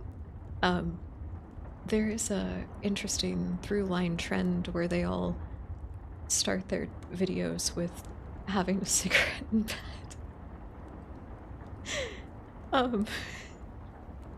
So you know, it's not exactly like a role model kind of thing. It's just a lot of little ladies of this variety just sharing something with each other. The ones that I like is usually when they're doing some kind of cute little stunt, and I know that's gonna sound silly, but it's like, you know, it's like a little social media trend kind of thing. One of the cute little stunts is getting all dressed up in the really cute outfits, and they usually have adorable little platform shoes or whatever, and balancing on monster cans. It's really cute. It's really cute. I think it's adorable, and I want to try out some of the poses and see if I can balance. So when I think about like the way that I think about mental health, and I guess kind of explore it, as like, I know I live as an open hermit. That's what I call myself publicly, as a hermit. You know, I think it goes without saying that I'm admitting that there's a little bit of fault up in my brain. But I'm just a person, you know? I'm just a person. We're all doing with what we have and what we can. And sometimes that's only in little ways. Sometimes that's just like getting up in the morning. I had a hard time with it this past week, but streaming always gives me something to look forward to. So that's why that's why I put a lot of stuff into it. It's because it's something that matters a lot to me, but it's just for me, you know? Somebody else might not get it. Somebody might not call it a real job, like, oh, you don't have income. You don't have a fucking 401k. You know what? You know what? I don't. And I also need dental surgery, but don't have dental insurance. But you want to know what I do have?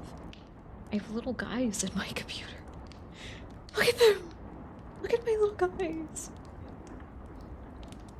Not my little guys, my little ladies. Nah, we'll go with the gender-neutral term of bunnies. My little bunnies in my computer! My little bunnies in my computer, that's what I do have. And look at them, they can dance around, they can run. Multiple are smoking fat blunts and blowing little party poppers at the same time. What talented little guys. What talented little guys. My little bunnies. There's a bunch of very fun little things that you all can do with them. And even if you just leave them as like default, I still think that they're cute. They're great. They're great. So I might have like a general positive outlook on mental health. I guess I question whether my advice is sound. That's why I started ranting about that. I'm sorry. I'm sorry. Let's have let's have some nice dice while I sort of breathe and realign before we sing our next song. Oh yeah, you can. You'll scroll down, whether you're on mobile or PC, to the panel section, and there's a little widget thing that you can interact with in there.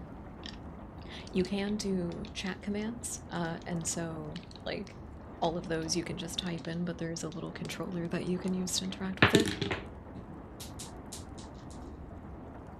The ghost decided that it wanted my D8 really badly. It like just rolled under my treadmill. Hold on. Oh my god. That's so fucking eerie. It's like just under the lip of it. I can see it. I can see the reflection of light on it, but just enough of it is obscured by complete darkness. It feels like a horror movie trap, like I'm going to put my hand, slowly reaching it closer, and then right before I actually have my hand around it, something's gonna fucking chop off my finger. That's so eerie. That's so eerie.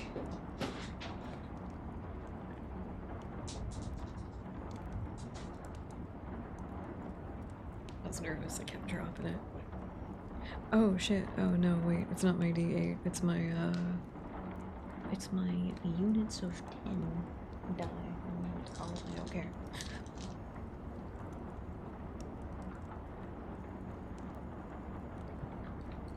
Ah, there you go. Hell yeah. Thank you for your assistance. I actually haven't messed with the dust bunnies from your side too much, so if anybody finds out anything cute you can do, feel free to let us know.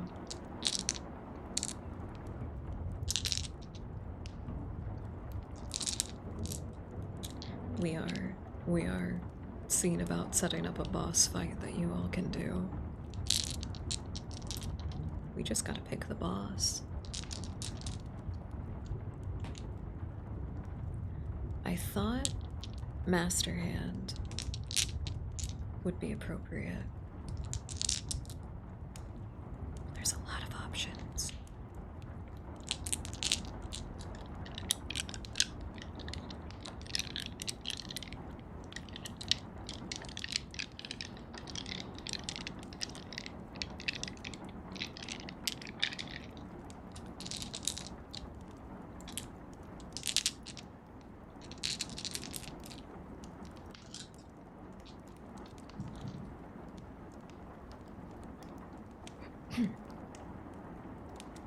They are very crunchy. They are very crunchy, actually. These were custom made for me by a friend of mine, so they're very precious to me. They're very cute too. They're very cute too. Wait, I can be on screen for 2 seconds. I don't feel embarrassed about being perceived in the flesh. One moment. One moment, and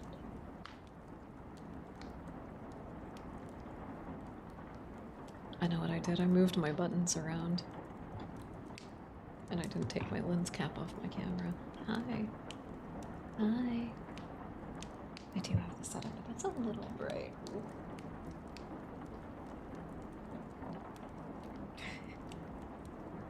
There you go. Hi, everybody. Hi. I can show you my dice. Look, they're very shiny and very glittery. Sorry. I hit it.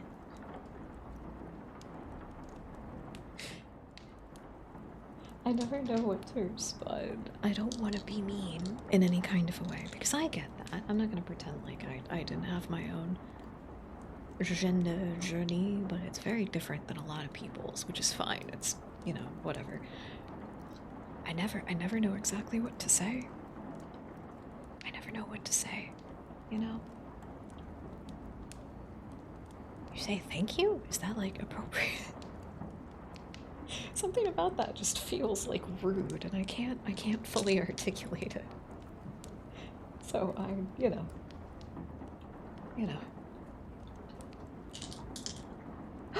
You are? Cheers. I think our scene also really helps like solidify the energy that we have for the streams. I've told my longtime listeners, lurkers, and watchers that I hate the idea of doing anything the way that you're told to do it, and especially in streaming and VTubing space. And I have to be careful because I will get heated about this. In streaming and VTubing space, there's a lot of people who are like, you have to do things this way. You have to. You have to play into the quote-unquote algorithm without actually understanding how any of that stuff functions. And that there are people who have made incredibly solid, incredibly stable careers without following anything that was said here, whether it has to do with like going viral or like consistent growth or anything. Some people just did things completely different. Some things work out differently for different people. I think whatever I come into, I would rather do it doing things my own way. So, horror ASMR, and also, you know, if anybody has like a copy pasta that they want me to read in a funny voice, $5. $5. 5 American USD to the donation link in the panels. I'm sorry, I feel silly. I do feel silly whenever I'm on camera too, because I'm just like, I'm a person, there's two of me. Which one is the skinwalker? I believe you say thank you. Okay, okay. Again, nothing on nothing. I genuinely don't know what the polite thing to say is. You guys know me. I don't want anybody to feel bad about nothing. I just, you know, I'm socially fucking stupid.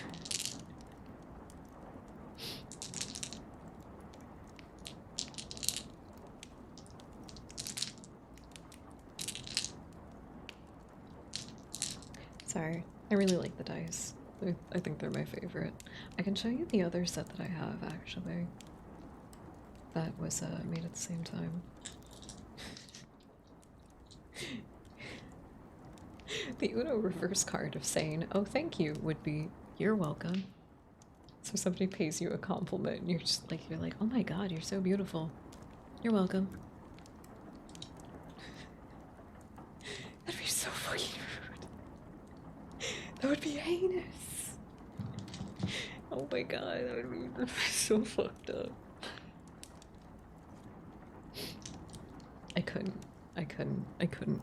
I can't be mean to people. I don't want to be. I want mean people to leave me alone.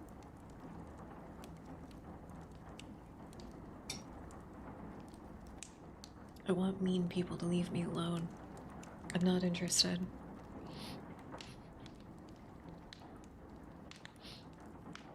Should I leave the camera on for us while we sing? So we can help me get over my stage fright a little bit better? I might have to kill one of my... Sorry, I may have to sacrifice one of my fucking stim toys. It might explode from the amount of stress. Oh, actually, before that, because I'm getting distracted again, what do you guys think of the desk cover? It's a pretty lace shawl that I have that has little skulls and bones and stuff on it. It's very cute. I think it's really cute. Definitely adding to that like ooh la la kind of vibe. Strength. I don't know how to remove the beard thingy. Oh no. I can't remember. I'm so sorry. I can't remember which category for the customization that's in. I can't recall. No idea. You like it? Hell yeah. Hell yeah. I like to be the little shadow monster standing in the doorway of the Hello Kitty bedroom. That's who I am. That's who I am as a person. In case you couldn't tell. I didn't realize until just now too, but I'm wearing the like the peak woman on Twitter outfit. I've got the little athletic shorts, tank top. I've even got a Swimming got Converse on. Converse and thigh highs. I did this completely by accident. I swear to you. I swear. There you go. Hell yeah. Oh, that's cute. Oh, that's cute. Oh, that's cute. I might throw up. That's so cute. I do have a soft spot for the pride flag colors that y'all got.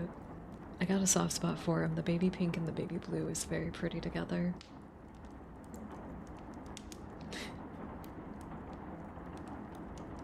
I have one desk mat that I want to get in particular, and it's one of my favorite little VTubers. One of my favorite little VTuber ladies.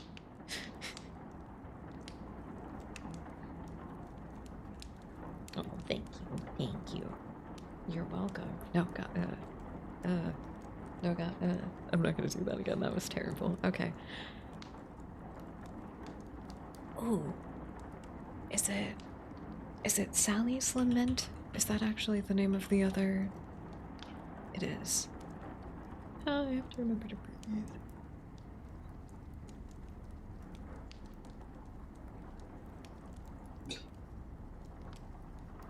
Don't say that. Don't say that. I'm gonna appear in your dreams and give you nightmares beyond your comprehension. Don't say that. Thank you. That's very kind. Don't say that.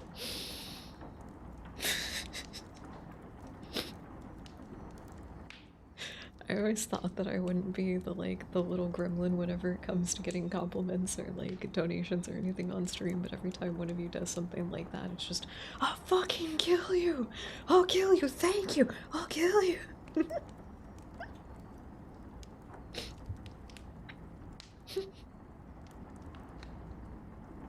I would scream at you, but you know, settings. You can't just scream all the time. It's not productive.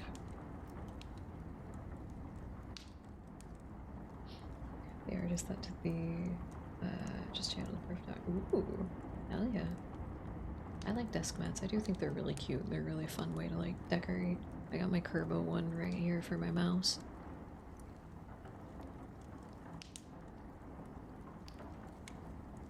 Oh, that's true. That's true. If you know your mission statement, who am I to fault you? Okay, 1 second.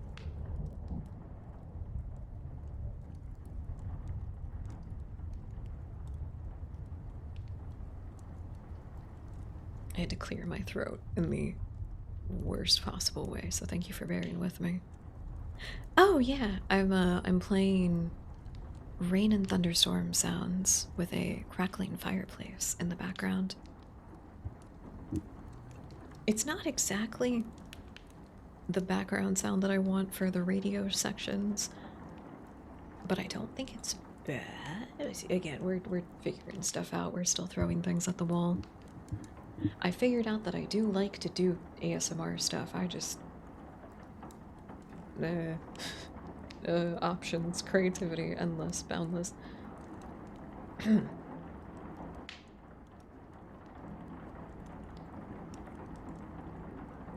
nervous again. Good God. I sense there's something in the wind that feels like tragedy sad. Sorry. And though I'd like... I have the beat of the song off. Hold on. I got the beat of the song off.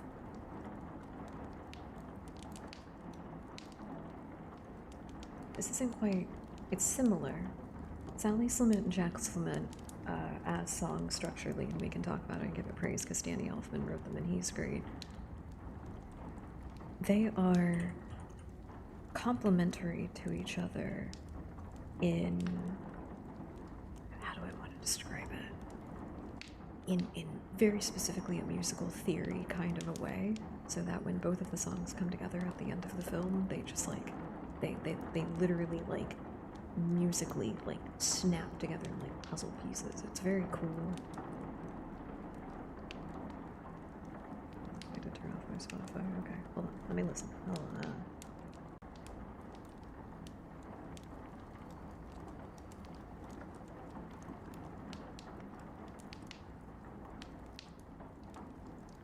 Okay.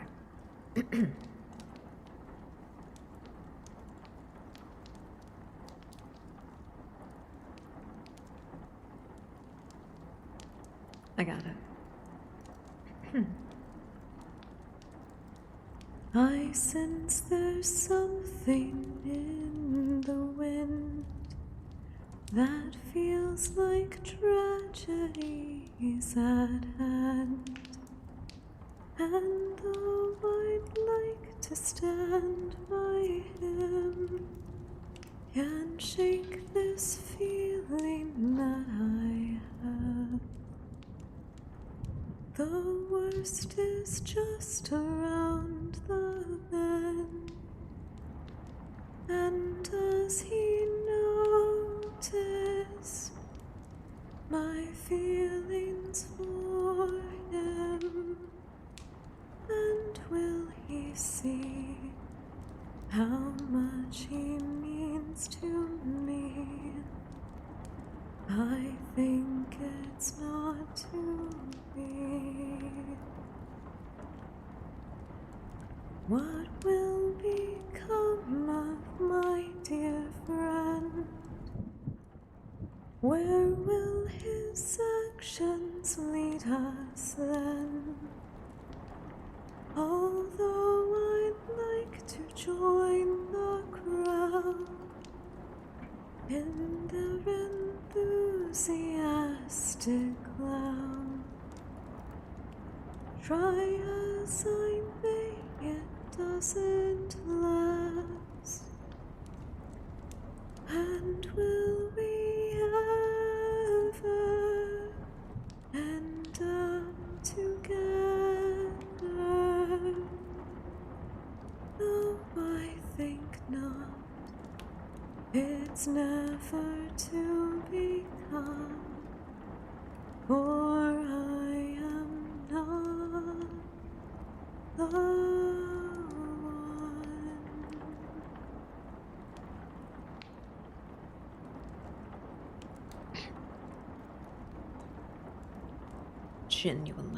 Genuinely, one of the best songs on the track. Not gonna lie. Oh, thank you. I'm a voice actor first and foremost. I've been doing really shitty singing since I was a child. But I'm a voice actor first and foremost, so I do like that I can put a little bit more stank into songs when I sing them. That's what I try to do. So thank you. That's very kind of you. Screen burn. Oh. What are you watching on TikTok on repeat? That you have a screen burn? Is it like one of the logos? Like, or what are the UI? Fuck it. Oh no.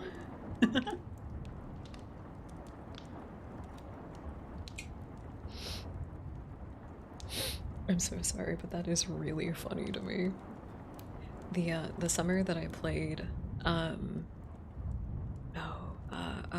Skyward Sword, one of the Legend of Zelda games that was on the Wii, the summer that I played that, I burned the health bar into the TV that was in my family's living room. That wasn't a difficult thing to do back then. Screens were significantly more susceptible, but still. Yep, what are you guys? Wait. Are you just... I'm sorry, I'm on TikTok enough to know. Are you just, like, scrolling through and you come across lives and you just, like, sit there but don't actually join the channel? Are you somebody that does that? The only fucking streams on TikTok that I get recommended are, like... It's very weirdly appropriate. It's usually, like, guys playing games, but they don't have the face cam. They have, like, the desk cam, and they're doing the, like, the like, hand thing. That's what I get recommended a lot. The algorithm doesn't understand what I want at all. There's nowhere near enough buff women on my timeline. No one always says live at the top. Oh, that's what you mean. Okay. That's what you mean. Alright. Hey, it was worth it. It was worth it. It's worth asking. Good to clarify.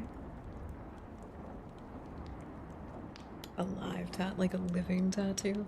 Something that just like moves around my skin and changes over time. God, I'm gonna have to pay a fucking live 2D artist so much money to animate stuff that's gonna end up in the final model. I'm gonna have to pay somebody so much money. It's gonna be so worth it, but it's gonna be so much money. I've already heard about how, like, live 2D animators are very stressed out about animating fire on certain models. I'm just gonna have, like, stuff that moves around, because that was already something that I was planning on. I wasn't thinking tattoos specifically, but god damn it. God damn it. That's probably a good idea. I think it's a good idea. Of course the answer is both. We are a household. We are a household of tummy enjoyers. There is no pretense to the state of that tummy. It is all tummies. All of them. I'm gonna take a bite out of every single one of them. It's hard to be like a normal person when there's a part of your brain that really wants to know what it's like to eat people, like to actually eat people. And because of your, you know, societal association, you like kind of conflate this inner desire that you have to consume a person with sexuality and like sexual themes and context and stuff. So obviously the cannibalism as a metaphor for love is just a really easy thing to make, but then it's also when you think about it and you're just kind of like, man, I say things and it's gonna make people feel things, but it's like, no, I want to tear you open with my bare hands. I want to feel the flesh and the sinew rip apart. I'm not gonna do that, but God, do I want to know what it's like. Can you imagine how intimate it is to stab somebody?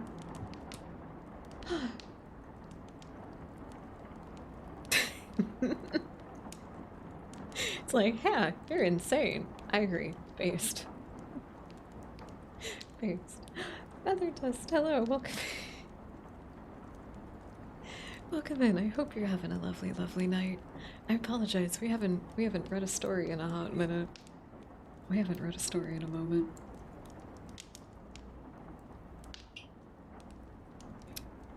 I think the way that people feel desire and longing is different and more complex than it used to be, and that's a beautiful thing. I'd rather us all think about that more than think about the stuff that makes us sad. Who are your favorite cannibalistic romances? I have to say, Interview with a Vampire, the television series. You get extra ASMR kissy sounds for that one, but also good eats. Good eats.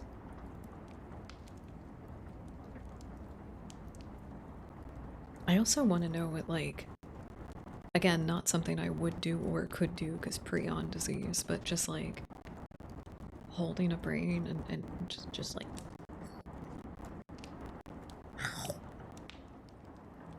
it wouldn't be like that. There wouldn't be any crunch to it.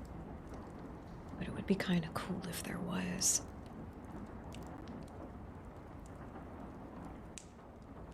We had moved on to more of the longer stories. And scary stories to tell in the dark. I don't think these ones in this section have the jump scare factor to them.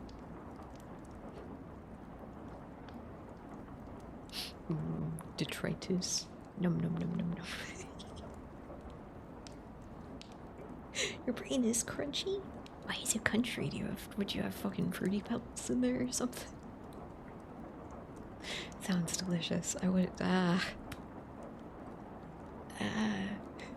want to know. I think that's why I have a fascination with those, like, sensory slimes, if any of you have seen them. I think that's why I have an obsession with those, because they give, like, a funky, actual, like, sensory experience to, like, a concept of some kind. Like, if you ever just wanted to, like, take the fluffiest towel in the world and just smush it in your hands, you can do that with those. There's some that are really cool. If I, you know, just so happen to be given some money under any context whatsoever, I would absolutely be purchasing some for the ASMR stream. Post haste. Who says ooh detritus like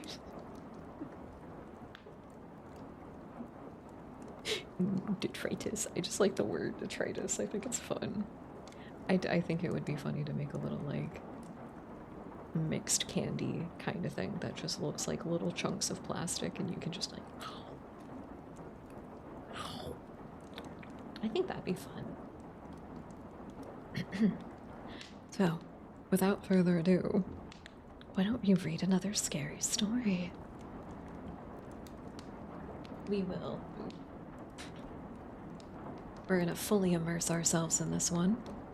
Put on our radio voice, and we will have sound effects as they are appropriate.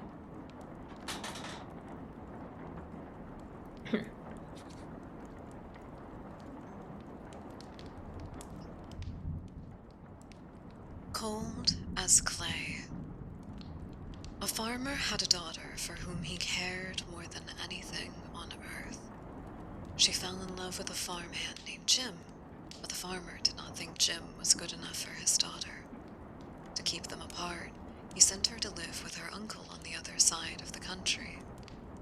Soon after she left, Jim got sick, and he wasted away and died. Everyone said he died of a broken heart. The farmer felt so guilty about Jim's death, he could not tell his daughter what had happened. She continued to think about Jim and the life they might have had together. One night, many weeks later, there was a knock on the door of her uncle's home. When the girl opened the door, Jim was standing there. "Your father asked me to get you," he said. "I came on his best horse." "Don't do that, that's rude and gross." She packed a few things, and they left. She rode behind him, clinging to his waist. Soon he complained of a headache. It ached something terribly, he told her. But she put her hand on his forehead. "Why are you as cold as clay?" she said. "I hope you're not ill." And she wrapped her handkerchief around his head. They traveled swiftly, so that in a few hours they reached the farm. The girl quickly dismounted and knocked on the door. Her father was startled to see her. "Did you send for me?" she asked. "No, I didn't." She turned to Jim, but he was gone, and so was the horse. They went to the stable to look for them. The horse was there. It was covered with sweat and trembling with fear, but there was no sign of Jim. Terrified, her father told her the truth about Jim's death. Then quickly, he went to see his parents. They decided to open the grave. The corpse was in the coffin, but around his head they found the girl's handkerchief.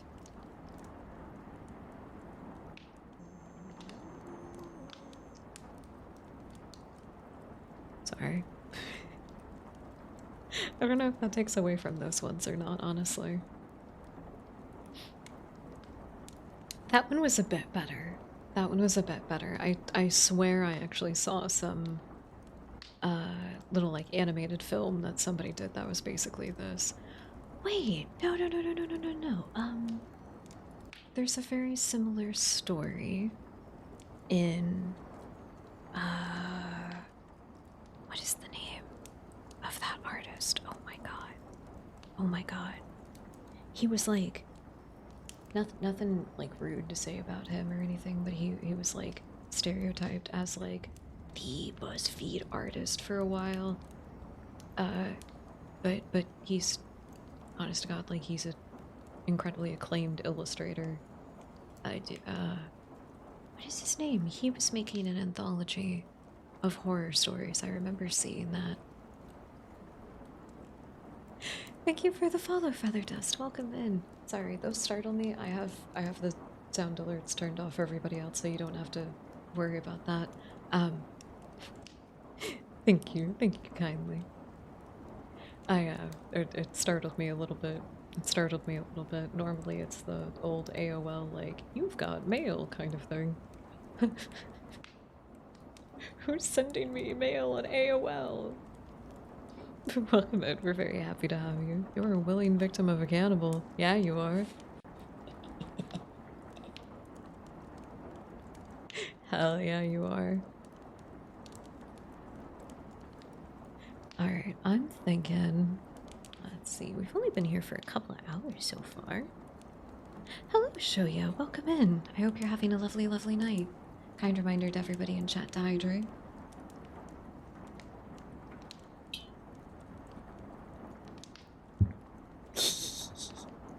We'll see about that. Oh, are you sure? Are you sure? I mean, haven't you ever wondered what it would feel like? Some incomprehensibly powerful monster beyond all reasoning of existence. Just insurmountable in size. Could just hold you in its teeth because it's so large. And then, I mean, just. And like that, you're a snack. It's really not as hard as some people make it out to be. You don't have to do all those, like, face maxing things. If you step into the gaping maw of a monster, baby, you're a snack. So guess what all of you are? Looking very respectfully. Thank you. Thank you for being respectful. Thank you for being respectful. Roar. No, it's fine. It's fine. I wait for the day of my full debut so I can show off all of the heinous things that have occurred to my body since coming to the void. You are. All of you are, of course. What do you think the dust bunnies are made of? You're made of marshmallow. I could just pop you on a little stick and roast you over an open campfire. Now I really want little dust bunny shaped marshmallows. No, I made myself. I filled myself with yearning. I want little dust bunny shaped marshmallows. It's not fair. It's not fair. Dang it. Anybody who's a little gleep glurp probably tastes like sour apple though, but that's just my guess. Absolutely. Absolutely. Honest to God, your marshmallow can taste like whatever you want it to. Just in general, the baseline is marshmallow. Alright.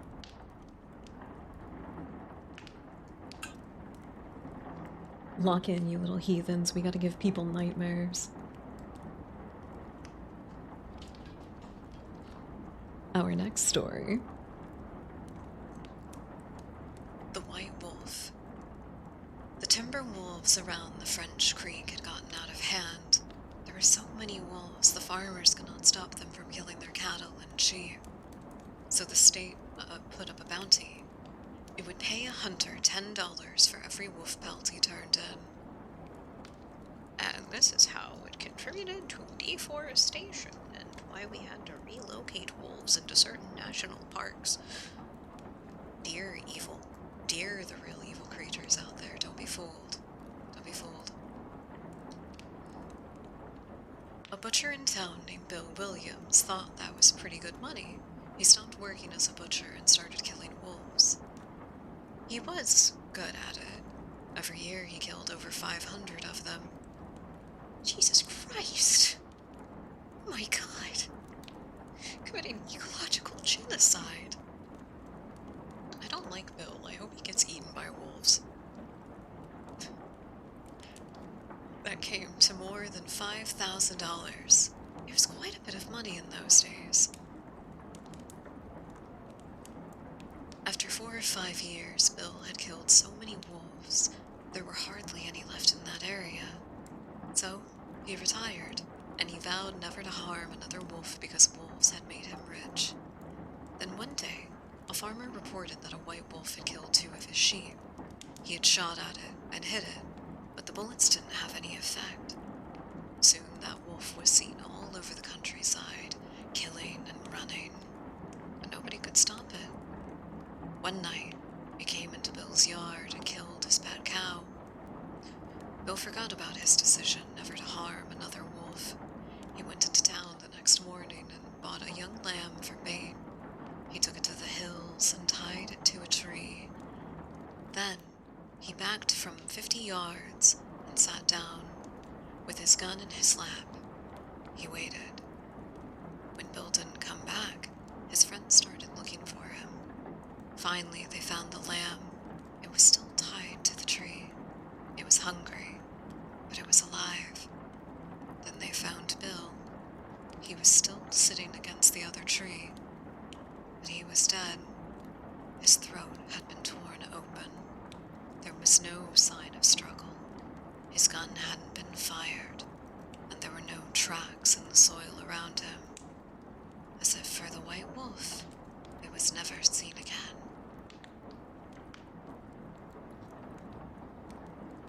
Okay, it lost me. It was losing me in the first half. It was losing me in the first half, but the second half did come around. Also Bill getting, you know, fucking gutted by a wolf. Bear trap. Bear trap. Oh, that's a fun noise. I discovered a new noise.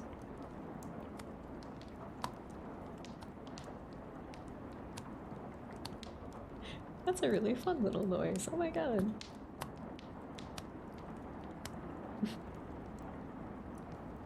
Sorry. When I hear White Wolf, I think of Girl. I do too, but it's also tied with me thinking of the publishing company for my favorite tabletop game.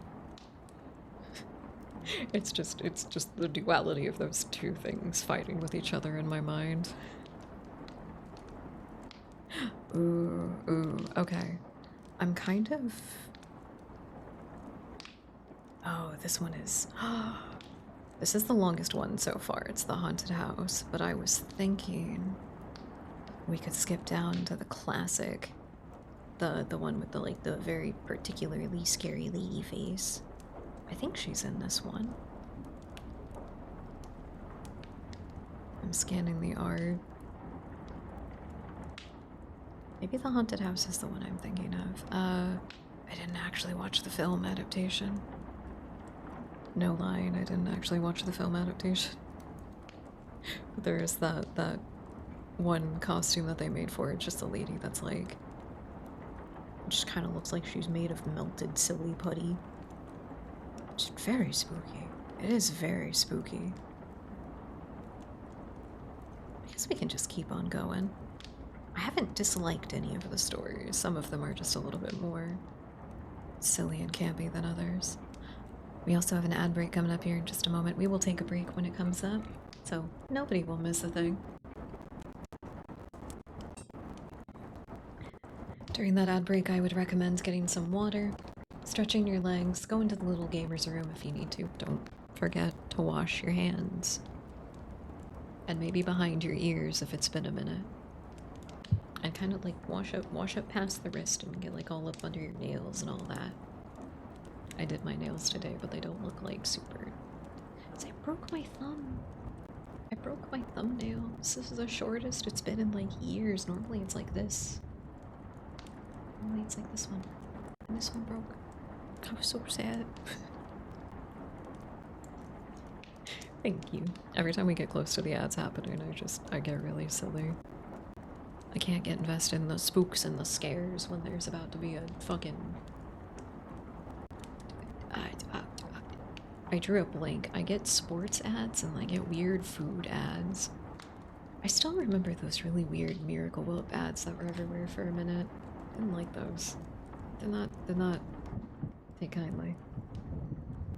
I have been thinking about maybe making my own little commercial break segments that would play during the breaks, but then I feel bad about people who do have ads. They wouldn't be able to watch my ads and get the silly ha-has that are intended. I don't know what I'm gonna do. This is what happens every time I do want to do something fun on streams. I start planning. I'm like, oh, I don't know. Oh man, but what if? And then it turns out to be something that I have to code anyway, and I'm just like, oh, no thank you. I don't want to learn how to code. I like plugging funky wires into funky little boxes and making audio waves my bitch, but no, I don't want to code. No thank you. Send me back to the vacuum tubes, please. I miss it. I miss vacuum tubes so goddamn much. I know it wasn't exactly the most tactful way of describing it, but do you guys remember when computers had a master-slave connections? And with that, our ad break starts. We will be back in just a moment.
Welcome back, everybody. Oh my god, are we synced? Are we synced, chat? Do you know? That one took a second longer because Krusnik headed to bed. I don't know if he has his phone turned back on to monitor chat, but tell him good night. Tell him good night. Hi. Hi, hello. Welcome back, everybody. I got my blanket. I got my very comfy, cozy blanket. It's very soft, but I have the slightly less satisfying textile on the inside, whereas like the outside is this really nice little dark tartan kind of pattern. We're gonna read another scary story. Thank you. I do think of myself as a little creature that would kill lumberjacks in the woods and steal their flannels. I agree.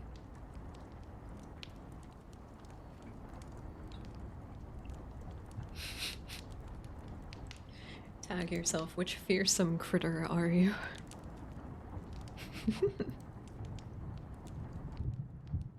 Alright, we were on to our next story. I want to practice the really distinctively, like the ASMR whisper kind of sound of voice. I want to practice that a little bit, so if you'll bear with me.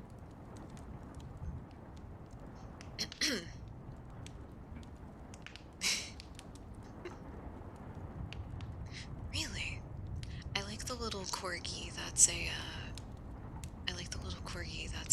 tea kettle.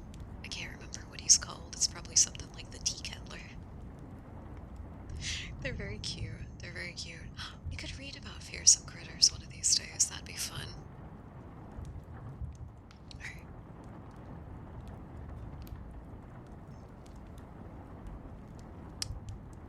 The haunted house.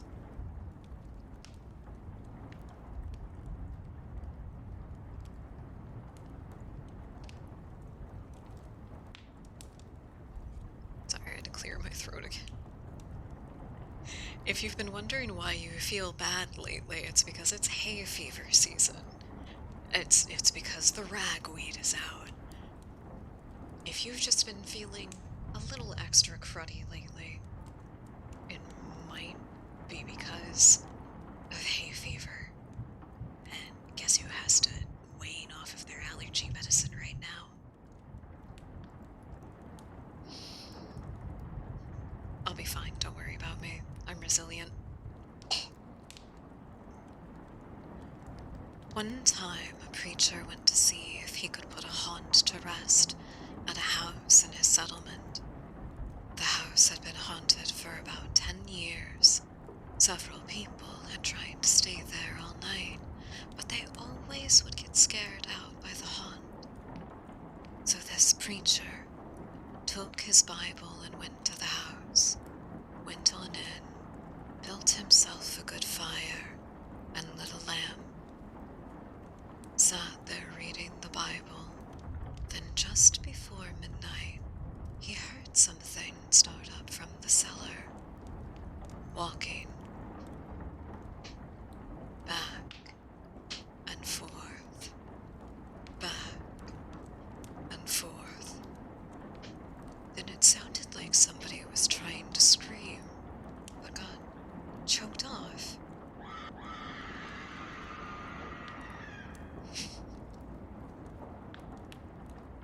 I tried with that one. I'm still working out the kinks. It's fine. Then there was a lot of thrashing around and struggling. And finally, everything became quiet. The old preacher took up his Bible again, but before he could start reading, he heard footsteps coming up from the cellar stairs. He sat, watching the door in the cellar, as the footsteps came closer and closer. He saw the doorknob turn, and when the door began to open, he leaped. "What do you want?" The door shut back easy, and there was no sound. The preacher was trembling, but he finally opened the Bible and read a while longer. When he finally stood, he laid the book on the chair and went to mend the fire. Then the haunt started. Step, step, step. Up the cellar stairs. Step, step, step. The old preacher sat, watching the door. He saw the doorknob turn, and the door opened. A young woman poked her head through. He backed away. "Who are you? What do you want?" The haunt swayed like she didn't know what to do. And when she faded away, the old preacher waited, waited, waited. And when he didn't hear any sound, he went over to shut the door. Sweat beading, trembling hands. But he stood brave, and he thought to see it through. So he turned his chair to where he could watch, and he sat and waited. It wasn't long before he heard the sound again of slow step, step, step. Closer and closer. The steps rang on. The preacher stood and held out his Bible in front of him. Then the knob slowly turned and the door opened wide. This time, the preacher spoke quiet. He said, "In the name of the Father, the Son, and the Holy Ghost, who are you and what do you want?" The haunt came right across the room, straight to him, and took hold of his coat. It was a young woman.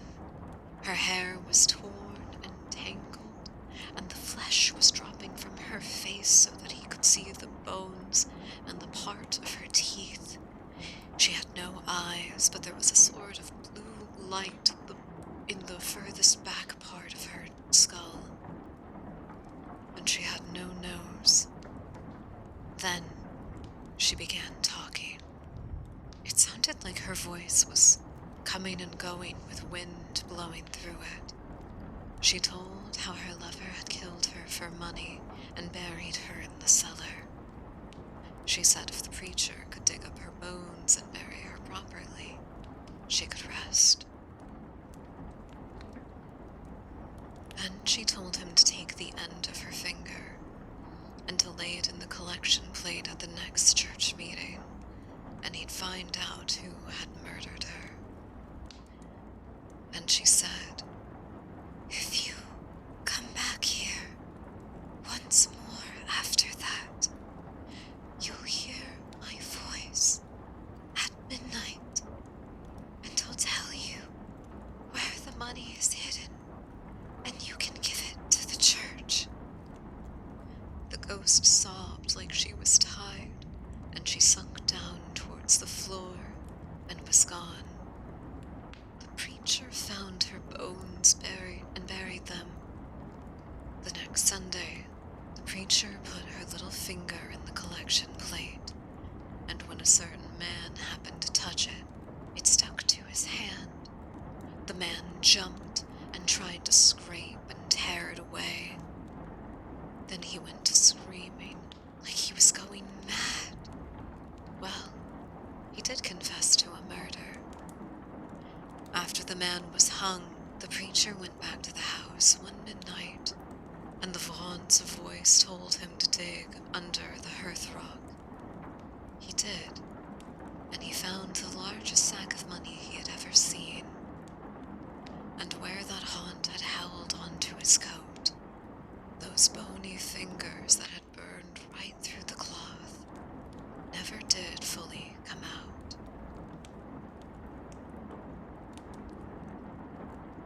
Okay. Okay. Alright. It's funny to see a potential through line between early creepypastas and like this distinctive style of writing that is not just meant for, but written, like in the terms of creepypastas, written by a much younger audience.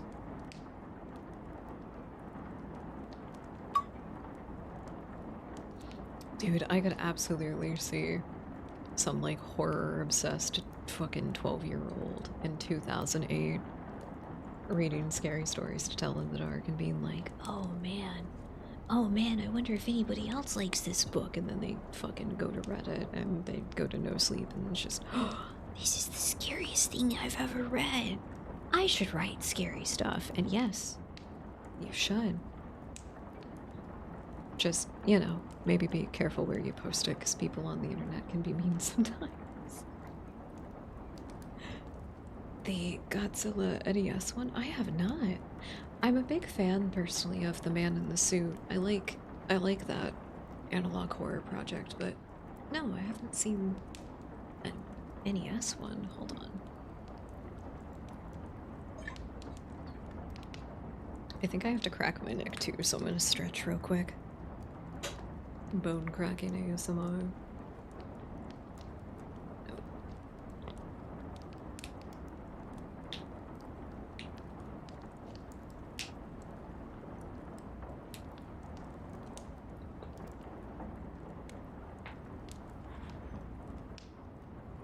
Ooh, I was holding some tension in my neck.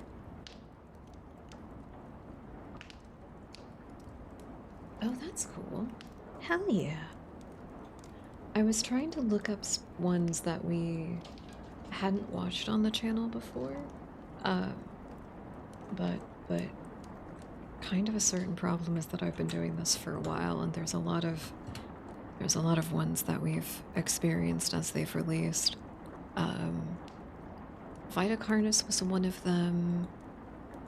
We've watched Marble Hornets a couple of times, like for the recent anniversary stream. Mandela Catalog, Greylock, all of like the really big ones we have. We haven't watched Pet Scott together because that one is significantly longer. I'd like to take that one in pieces, but it is good. I think a lot of people on here haven't seen it would like it a lot.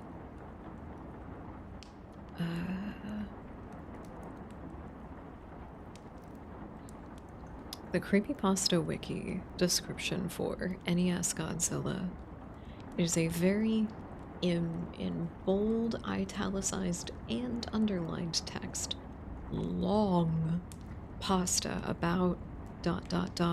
well, comma, just that. Originally written by Cosbydev? On Blockleech, this pasta is known for both its length and for being extremely image heavy. It is so long, in fact, it had to be split into subpages. Ah, table of contents? Ah, I see. I don't know. I don't want to experience this in a particular way if I read something like this with everyone. I'd want to make it real special. I hate the idea of losing parts of the story that are intended. Granted, we did that with Binge Round, and I ended up hating it so much. I ended up hating it. It doesn't... Oh, this doesn't actually seem all that long. Unless the idea that is this was... Literally, the problem is that it can't be broken up into... Oh, wait, nope, I found the longer part. Oh, holy moly. I'll put it on the list, but I'll see if there's something really cool that we could do to read that. And of course, you gotta get permission too. That's usually why I don't read creepypastas, is that I forget to get permission like way ahead of time. Auntie. That's fine, you can be off topic. Played some Bloodlines 2 and realized that one of the characters wearing Midnight Trailer. One of the characters wearing the Midnight Trailer and the. Oh, just like comparing the ones that are in the game. Okay, cool. That's very cool. I think that's neat. There is a very cute Vampire the Masquerade Bloodlines, specifically, fan page on TikTok that just goes by Kindred. Pretty sure they're a spooky little lady, but I haven't had a chance to check, and I'm not going to assume, but seems like a spooky little lady type. Their edits are really good. I really appreciate their edits and the fun that they have with them and everything. But they were talking about getting into Bloodlines 2 and how much fun they were having with the outfits and everything, which was really cool. So I remember that trailer said that the game, yeah. Oops. I showed the images. Oh yeah. For Godzilla, yeah, I would absolutely have the images incorporated. I was thinking, I don't think I'd want to do it for an ASMR read one, because I tried to do more of like the radio kind of thing here. I think that makes more sense for what we do. But we could just have a spooky read stream. I'd like to have music set up and then maybe a slideshow of the images with like denotions of when they're supposed to pop up in the story. I just don't know if scrolling through them would. I don't know, maybe I'm overthinking it. Trying to overproduce as I usually do. Clearly fake reviews being left for the game. Yeah, it is. I'm glad that there are a lot more people ignoring it. I think some people realized that those negative criticisms were not coming from any place of love for the series. They were just people trying to have a soapbox to say really mean things to people. I mean, as I think everybody here so far is very well aware of it, but just in case. Just like with Vampire the Masquerade and the World of Darkness, my space is one where we prioritize telling stories of people in many different situations where they may be victimized. I try to do that in a way that still allows it to be a safe place to navigate those stories, because to me that's what horror is. That is that safe place to go through it. So I don't tolerate transphobia, homophobia, racism, any form of bigotry whatsoever. I don't tolerate it. And the people that are the most to be victim of any of that are the ones that I try to keep the most safe in my community. And the World of Darkness has been like that for a very, very long time. It's always been a criticism of our modern world and these injustices that just get to play out over and over again. That's what it's intended. And so when I see somebody speaking with malice and hate, I know that they can't possibly like the thing that I like. I cannot believe that they actually appreciate the World of Darkness in any way, shape, or form. I hoped that if they did, they would have seen that they're the ones being made fun of.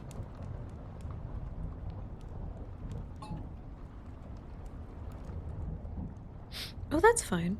I usually scrub through any, like, horror stuff, like, analog horror, like, creepypasta stuff that we do. I usually scrub through it for, like, trigger warnings and stuff, and if there's anything that I'm not a fan of, for the most part, we tend to handle things pretty well, I think. It sounded like an interesting concept, but honestly, as far as it ever got. I think that's very true. I think that's very true. There's probably a lot more of the game that was fully developed that we never got to see. But I do think the the things that people saw, they grabbed onto very intensely, and it. I think they had a version of the game that they made for the press releases and everything, and then they had the version that was actually like being actively worked on constantly. Sorry, I have a lot of theories. Thank you, thank you. I have a lot of theories about the development of Bloodlines 2 because I've been here since the start, and I have talked to and seen a lot of people who worked with Heartsuit talk about it. People in the Chinese room talk about it. I've seen a lot of it. I have personally, I would say, a lot of reason to believe the things that I do about the development, but I mean, I'm not doing a 60 minutes expose on it or anything. I don't have the receipts. There was a 20-minute demo, but it was a guided demo, so people weren't actually able to play it. There was somebody behind the scenes controlling the character, so the person would basically just say, oh hey, like, this is the mission, can we investigate this, can we interact with that kind of thing, which I think that was a Paradox choice. I'm going to be real with you. I think everything having to do with the promotion and the advertisement after the tender ARG, where the game was actually announced that it was in development, I believe that everything in that regard was handled by Paradox specifically, and that's why there were some clashes and some ill-fitted choices when it came to the presentation and advertisement of everything. Paradox does not make games conventionally like the Hardsuit Labs version of Bloodlines 2. And the type of game that it needs to be does not lend itself well to being corporately safe. So there's probably a lot of butting of heads and a lot of different things, and obviously like the Chinese room is the group that's in charge of it now, and we've seen that there's plenty of satire and silly stuff in it, but I wouldn't be surprised if Paradox was just being weird and breathing down Hardsuit Labs' neck a lot and putting them under a lot of different pressure.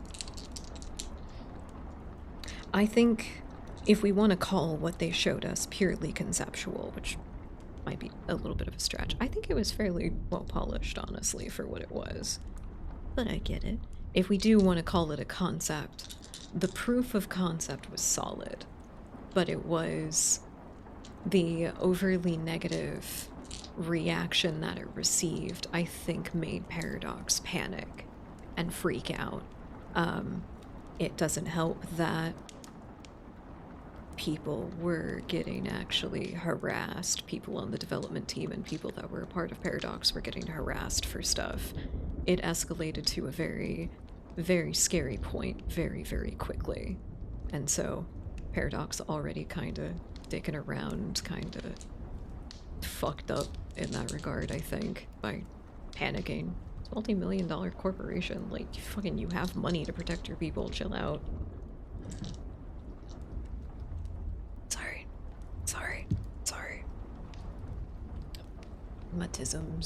Mutisms came out. There was nothing I could do. You guys uncorked it. Anything supporting this Bloodlines 2, which is all a fine game in its own right, very well lead to a Bloodlines 3. Exactly. Or just even more people coming into Vampire the Masquerade and the World of Darkness as just a game to play and to enjoy.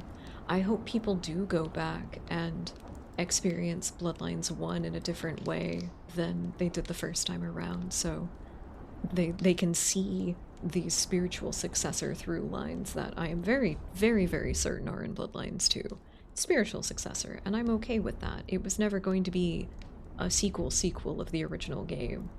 They never sold us on that idea, and I don't think I would want it to be either. I want to see the cool things that they do when trying to fall into that same essence that made the first game as good as it was, as iconic as it was.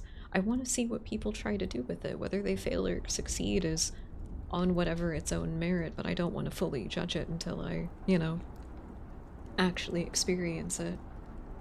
Bloodlines is something very precious to me, though, and anybody else having love for the things that the game did and passion for even just trying to take on that endeavor, I think that's admirable. I think that's incredibly admirable.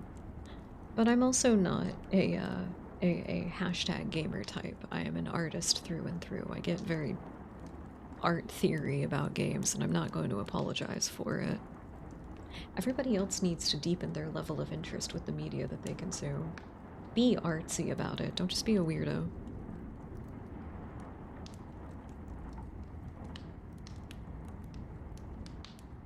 You're not gonna like it, but I know why, Auntie. You're not gonna like it, but I know why. It's fun being in a fandom and seeing things change. I enjoy the tisms, the items, the tism items. We all enjoy the tism items, I agree.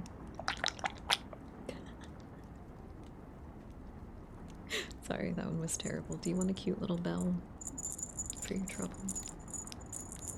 There's a cute little bell for your trouble for listening to me fucking rant about this for the 50 billionth time. But yeah, no, I know why the fan perception suddenly changed of the Hardsuit Labs version of the game. I know exactly why.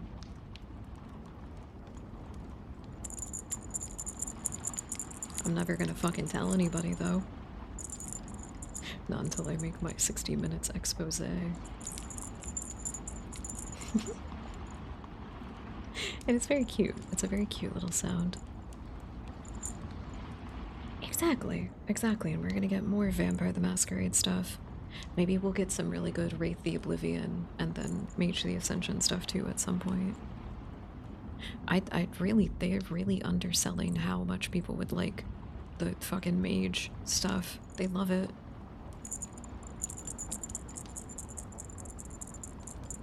Oh yeah, of course. Auntie and I, you and I have always been in the category of people who liked the original version of the game.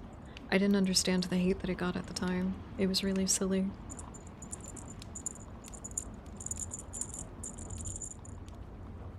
It's just not. The little bell is actually a part of this little, like, knockoff voodoo doll thing that I have. I picked her out because her name is Raven, obviously. But her little tag, I will protect your heart from sorrow so that it will be broken nevermore. I don't know why they gave her, like, bright blue hair. I think darker blue hair would have been cute, but she's a little pink creature with deep brown eyes and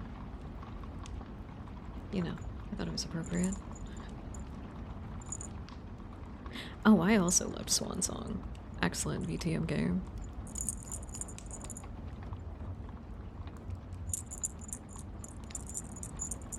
It's the misogyny bell. It's the oh no, the hashtag gamers are being misogynistic again.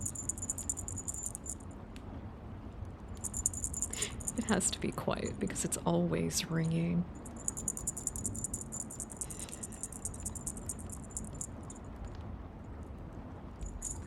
Welcome, welcome. Thank you all for sticking around for the cursed ASMR stream. Would we like another story? Would we like another story? If anyone would like to request specific triggers or anything, please feel free. I'll try to do them in between the stories.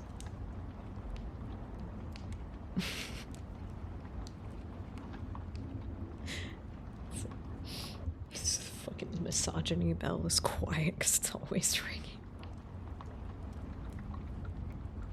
God damn it. I have to do something with that. That's funny. That's actually funny.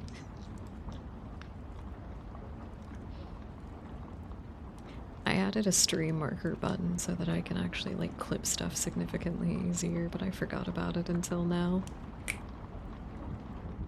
God, I love being me. Oh. So this mic doesn't have, like, directional on it. It's just the one little receiver right here.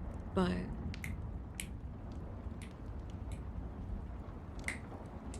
there's still like a little. There's a little something.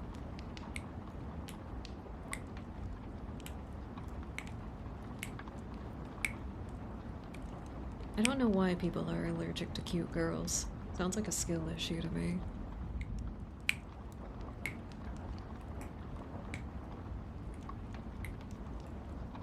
It probably is better with a multi-directional microphone, but like kind of watching the audio bounce in the way that it does is very cool to me. Oh, Caleb was a fantastic character in that game. I very rarely have intro characters that I enjoy playing as, but oh, man sold it for me.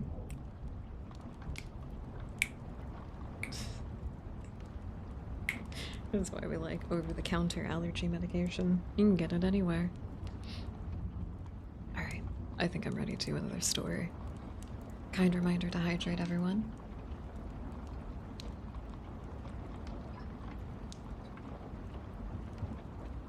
Kind reminder to hydrate.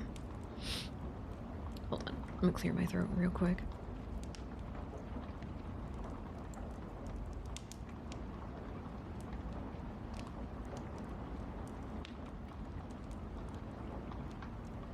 I hate how aggressive I have to be. I don't like clearing my throat anyway, it stresses me out. You're gonna do that anyway. You're gonna do that eventually anyway. Oh right, Auntie, you might not have been here when we sang the Hearse song. Don't you know that worms are gonna eat you when you die? Don't you know? So for right now, stay hydrated. What the fuck are you giving the worms to eat if you die a shriveled up old husk? Don't be selfish. Don't be fucking selfish. Take care of yourself so the worms have a good meal. Don't be selfish.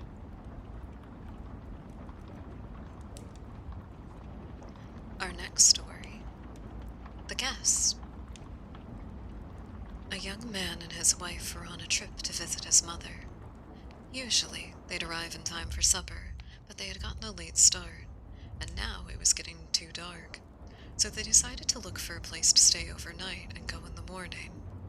Just off the road, they saw a small house in the woods. Maybe they rent rooms, the wife said, so they stopped. An elderly man and woman came to the door. They didn't rent rooms, they said, but they would be glad to have them stay as their guests. They had plenty of room and would enjoy the company. The old woman made coffee and brought out cake. Cake! I want cake. I read the word and I got, like, arrhythmia. I have brownies, but I want cake. Oh. I can't show it properly, but it's like a little muffin brownie thing. It's delicious. Delicious. And then there's no tree.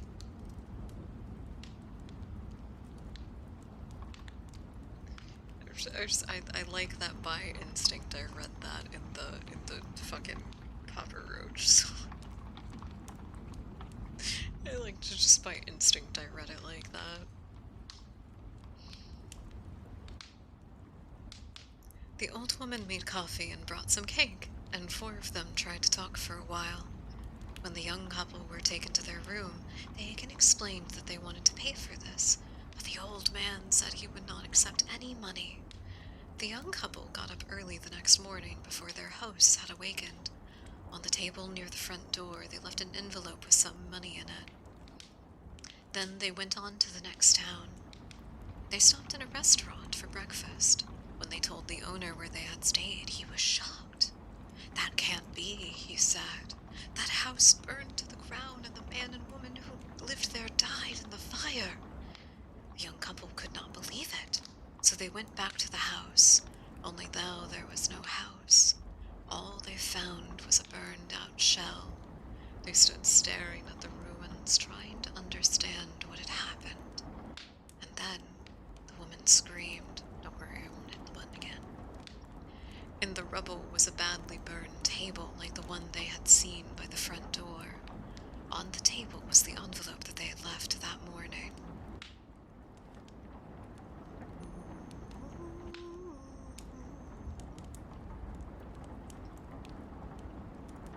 What kind of classic Halloween decoration would you be? I, without a shadow of a doubt, would be the spooky little ghost that just goes like, "Ah." Oh wait, sorry, the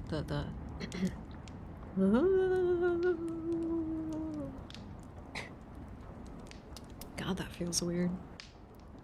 I haven't done that in a while. It's really easy to do like the spooky trill sound, but you basically just grab like the underside of your chin and you just kind of pinch it a little bit. You go, ah.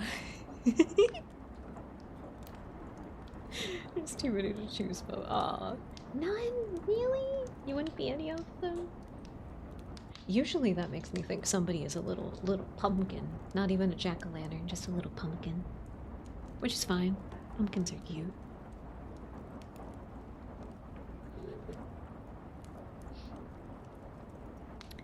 Man, I wonder if I could find the recording of the Hirsch song that I listened to.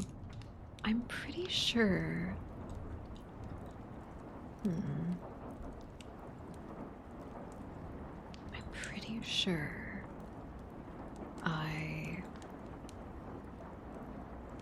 Okay, that's right.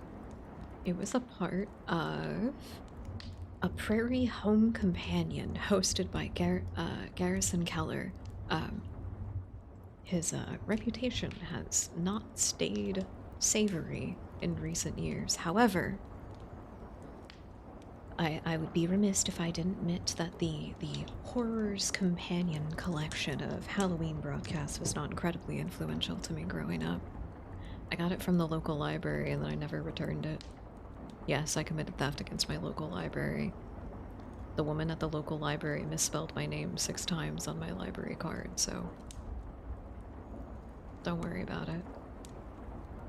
Don't worry about it.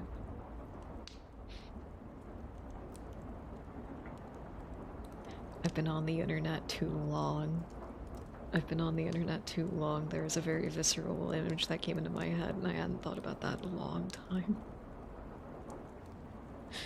Man, people get really creative when they're alone. I don't know why it's always gore and vegetables. I don't know why it's always fucking food. It's like those people who were going to see the film version of 50 Shades of Grey and left cucumbers in their seats. Why is it always vegetables? You're an adult. You can go to the adult sex toy store. The one in my city has multiple locations and is open 24 hours. Or you can just order something off of Amazon. You don't have to use a pumpkin.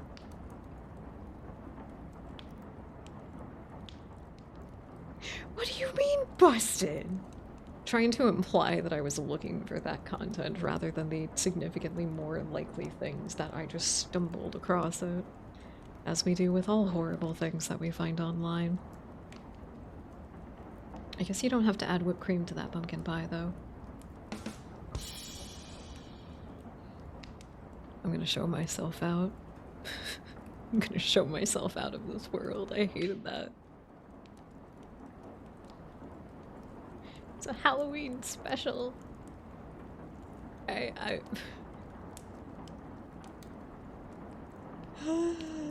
can get pumpkin-shaped things. Just things that are actually intended for that use.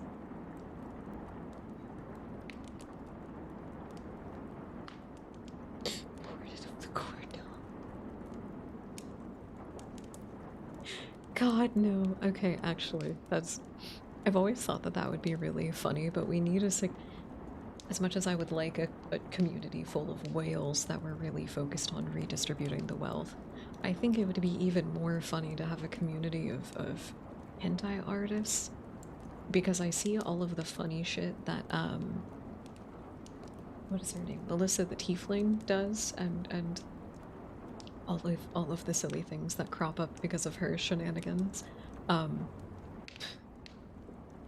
If anybody happens to know, Pepsi can. That's all I'm gonna say. Pepsi can. People found out that there were silicone soda cans that you could order for self-insertion. I will not elaborate. So if we just found out that there was some kind of adult toy company that made exclusively like spooky Halloween themed stuff, okay, one, we're partnering with them instantaneously. First sponsor.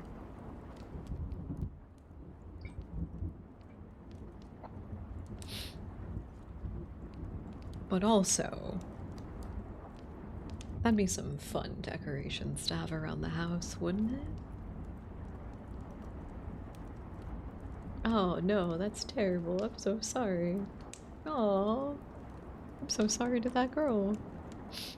Oh, that makes it so much worse. It's heinous and it wasn't fun. If you're gonna do the heinous things, at least like make it fun. That's so sad. It's so sad. Okay. I'm probably gonna have to order this disc if I want to like rip anything from it. I don't think there's any ways to get it legally or find past broadcasts of it. Damn. Damn, that sucks. Get a Barnes & Noble though.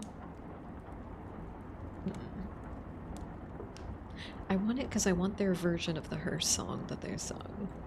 I liked those lyrics more personally, but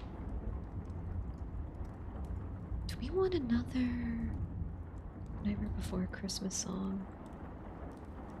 I'm debating staying up tonight because my insomnia has been very silly lately, and so my sleep schedule got fucked up. I could take tomorrow to reset it. I don't know if I'd want to do a super long ASMR stream though. You guys want to play Dread Delusion in a little bit? You guys want to play Dread Delusion in a little bit? I'd fuck with some Dread Delusion. I'd close out one stream just so they would be like separate VODs, but I'd close out one and we just like start up the other one. Dread Delusion? That was the dark medieval fantasy game that we were playing the other day.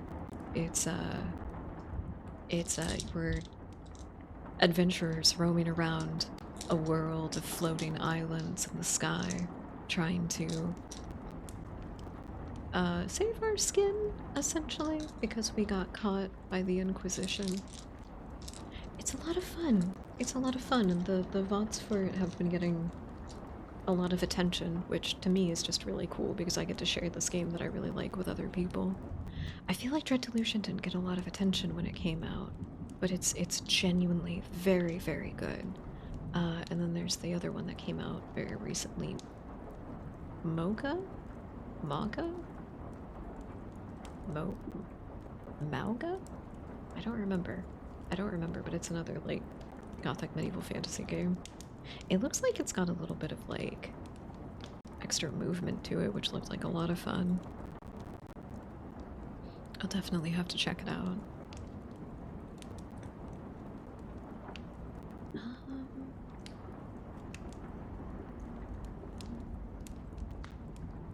I was trying to remember if there are any other really pleasant Nightmare Before Christmas songs. Some of these can be a little bit high energy.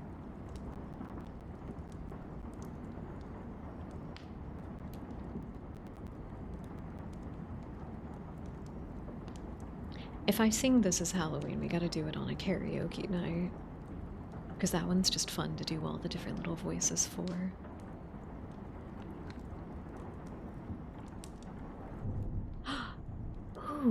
Ooh. The town meeting is really, really, really fun. It's also got a bunch of different voices, but it's a little bit...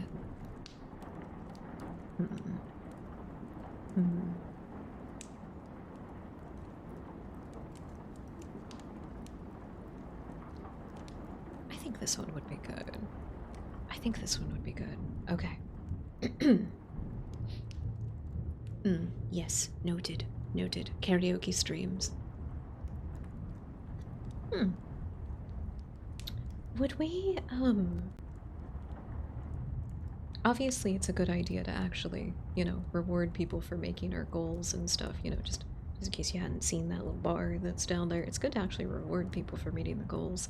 I hadn't thought of anything specific of what we can do when we meet our daily goal, but like, what if we consistently met our daily goal and then like at the end of the week we could have a karaoke stream on like a Saturday night or something? Ooh. Ooh. That'd be fun. That'd be fun. Would you guys like that? It's purely a reward to everybody in chat, so it's, you know, you're the ones whose opinions actually matter in this regard. Probably. Alright, alright. I can always put something in the Discord and see. Alright, so this one is the town meeting song.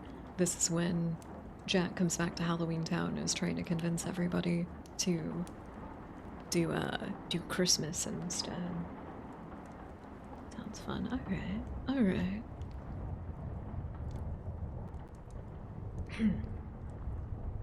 Alright. I want to do karaoke now. We're kind of doing that. We're kind of doing that. I also can't be too loud on like weeknights because Krusnik is in bed by this point, you know. Racket, welcome in. Welcome in, welcome in, welcome in. I hope you're having a lovely night. Thank you for the lurk. I hope you accomplish whatever things you got going on. There were objects so peculiar they were not to be believed. All around things to tantalize my brain. It's a world unlike anything I've ever seen, and as hard as I tried, I can't seem to describe like the most improbable dream. But you must believe when I tell you this. It's as real as my skull, and it does exist. Here, let me show you. This thing is called a present, and the whole thing starts with a box. A box? Is it steel? Are there locks? Is it filled with a box? A box? How delightful a box, if you please. There's just a box with bright-colored paper, and the whole thing stopped with a bow. A bow? But why? How ugly. What's in it? What's in it? That's the point of the thing, not to know. It's a bat. Will it bend? It's a rat. Will it break? Perhaps it's the head that I found in the lake. Listen now, you don't understand. That's not the point of Christmas land. Now pay attention. Now we pick up an oversized sock and hang it like this on the wall. Oh yes, does it still have a foot? Let me see, let me look. Is it rotted and covered with gook? Let me explain. There's no foot inside, but there's candy, or sometimes it's filled with small toys. Small toys! Do they bite? Do they snap? Or explode in the sack? Or perhaps they just spring out and scare girls and boys. What a splendid idea! This Christmas sounds fun. I fully endorse it. Let's try it at once. It's so hard to sing this quietly. Everyone, please, now not so fast. There's something here that you don't quite grasp. Well, I may as well give them what they want. And the best, I must confess, I have saved the last, is the ruler of this Christmas land. Is in a... Take two. He is a fearsome king with a deep, mighty voice. At least that's what I've come to understand. And I've also heard it told that he's something to behold, like a lobster, huge and red. And he sets out to slay with his rain gear on, carting bulging sacks with his big, great arms. That is so I've heard it said. And on a dark, cold night, on a full moonlight, he flies into the fog like a vulture in the sky. And they call him Sandy Claus.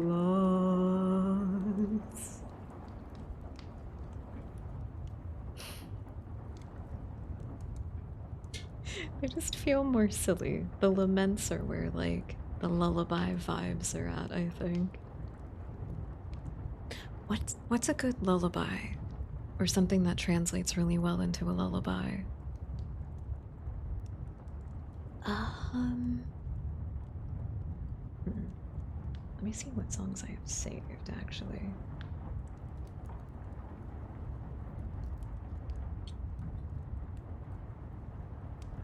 I don't know what else. I don't know, like, what other people sing. Scarborough Fair, maybe. Oh. Rosemary and thyme. Lurking cause not feel cold. Oh, I'm sorry to hear that, Wreck-It. I do hope that you feel better soon. Whether it's a sickness or like a flare-up or something. I hope you're able to recover soon. I'm passing off all of my good vibes of recovery onto everybody. I definitely had some kind of like flare up, and then I got really depressed too, but I'm coming out of it. I'm taking care of myself. I'm coming out of it. I'm re-rationalizing the bad thoughts. We're making it better, so everybody else, let me sprinkle a little bit of good energy onto all of you. There you go. Good, quick recovery. Whatever you got going on, think about it. Think about it specifically, and the positive energy will find its way where it needs to go. Do people sing Sleep Token? I feel like that would make an interesting lullaby track. Ooh, we have an ad break coming up here in just a moment, so we'll do a little reconnaissance and we'll sing some songs when we come back.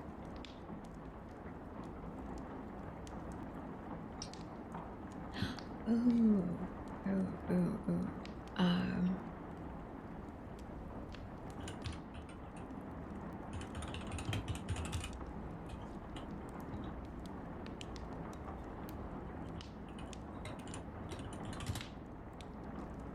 I've been having stupid fingers when I'm typing lately. I gotta do more typing games again. Do you guys want to play some typing games together? I sometimes do them as like little exercises to help like warm up my hands and stuff. It's very effective. Not quite as good as calisthenics, but you know. Okay, I've got one. All of the songs that I like are sad.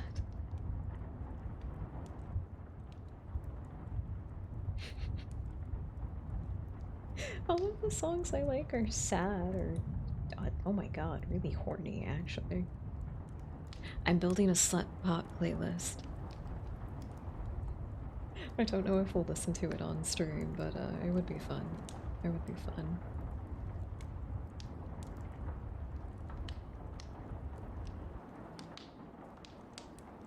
Can you sing opera quietly? Probably not. Yeah, slut pop. It's if you've ever listened to a lot of the tracks that are on the original Panty and Stocking with Garter Belt soundtrack, there's a lot of like it's like slutty techno basically. You usually can't play it in front of people because there's a lot of sounds and vocalization that's used for the mixes. It's really good though. It's really good. Ooh, okay, actually I've got one.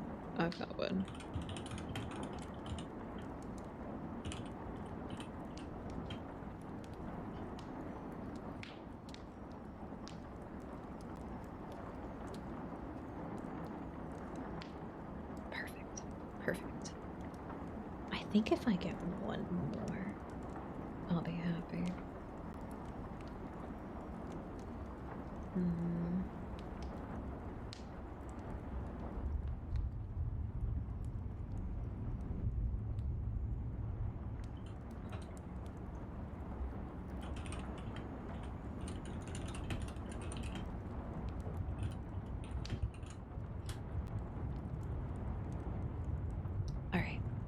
break is up, we will be right back, everybody.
Welcome back, everyone. Are we ready to get a little sing-songy? I think this will be the last big thing that I do, because we're actually coming up on 4 hours. I don't usually make it 4 hours with my streams, so not with my ASMR streams, so Yippee!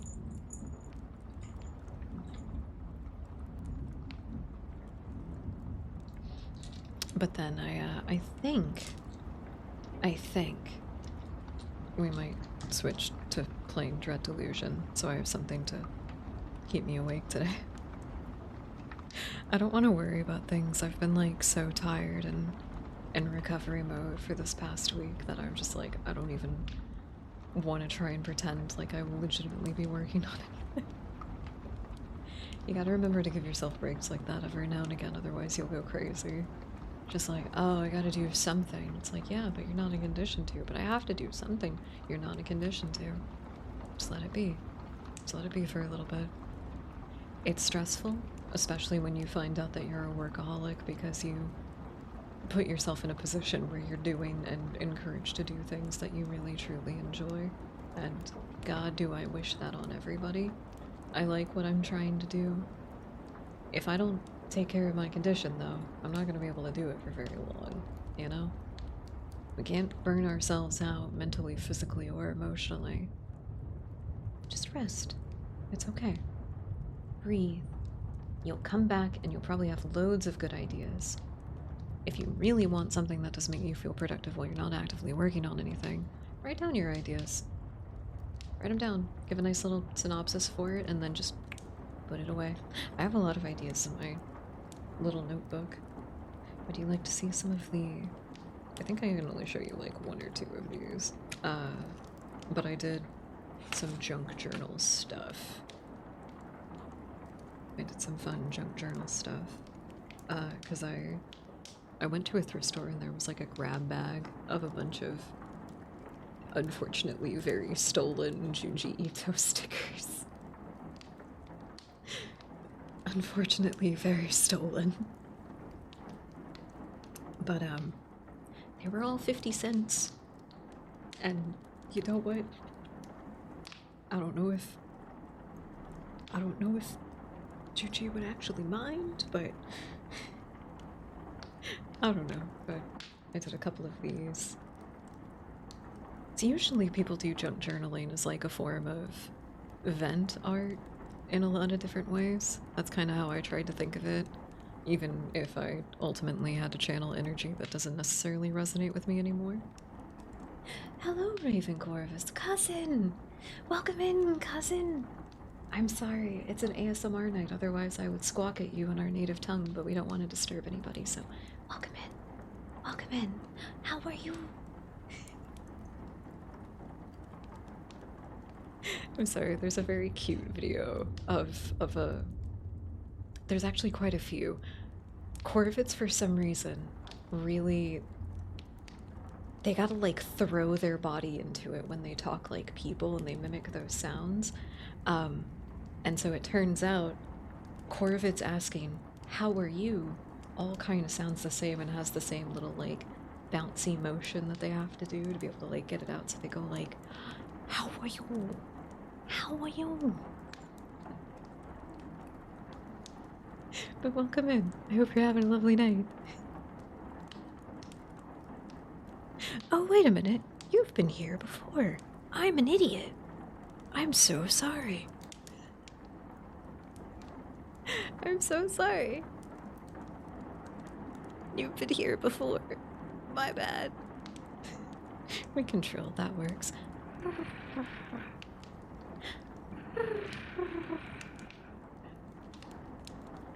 My bad. I'm usually really good about remembering people.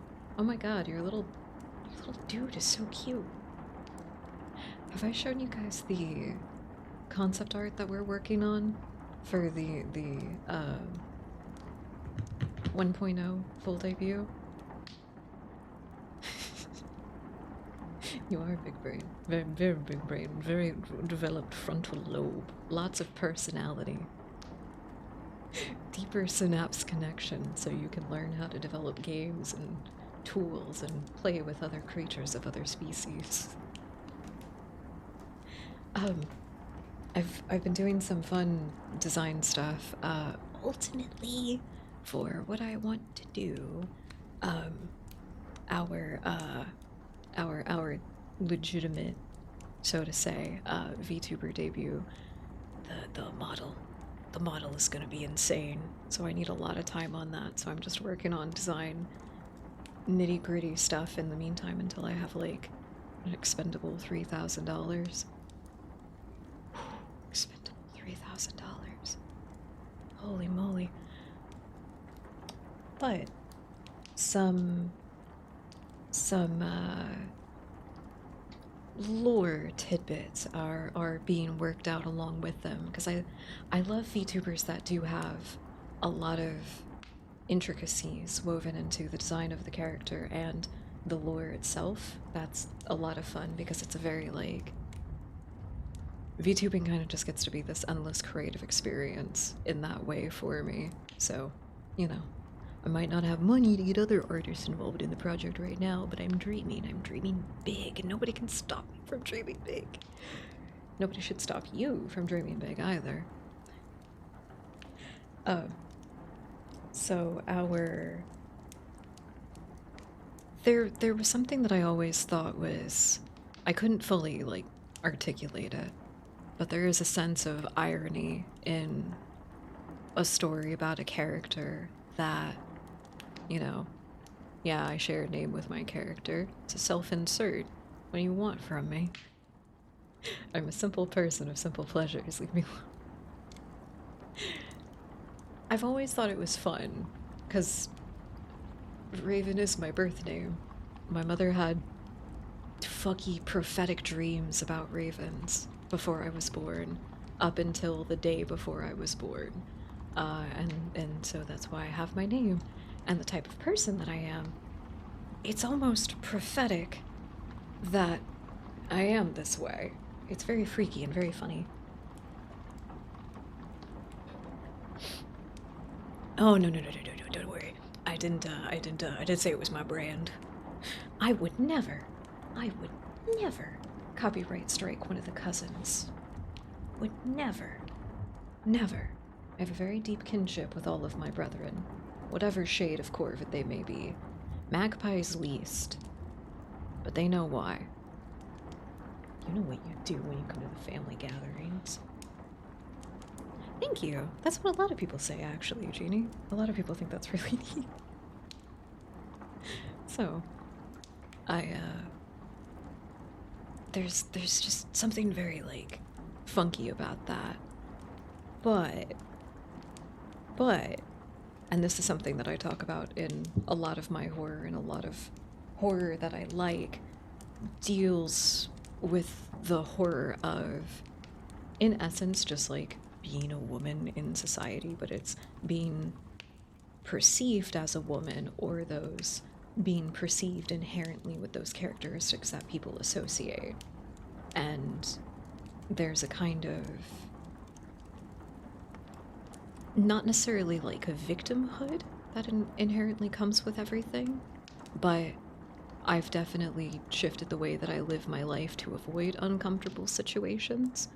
It's one of the biggest reasons I don't like going outside a lot of the time. I'll fully admit, and I think I'm comfortable enough admitting that I don't like going outside. I get hassled a lot, and it's very stressful, and, you know, not saying too much, incidents have occurred. There's a reason why I carry a taser, and I would recommend everybody know how to do at least a little bit of CQC. Treat yourself to a CQC course or two. Just anything. Like, you can do, like, taekwondo or whatever. You could actually do, like, military, like, CQC shit. Whatever. Something. I don't know whether to do a VTuber thing or a face cam. Oh, man.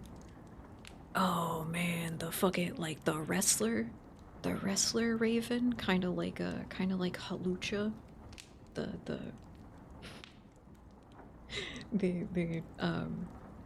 What are they referred to in Spanish? I'm just blanking on the name right now. The like the character wrestlers where they do have like the cool masks and stuff. I think that's a sick idea if that's what you're talking about. A fucking Rey Mysterio Corvid-esque streamer. Good shit right there. I think you're onto something. But the religious stuff that also inherently makes its way into the types of stories that I try to tell sort of takes that position of victimness, if you want to call it that, and in some contexts very weirdly puts it up on like a pedestal in the way of a sacrificial lamb.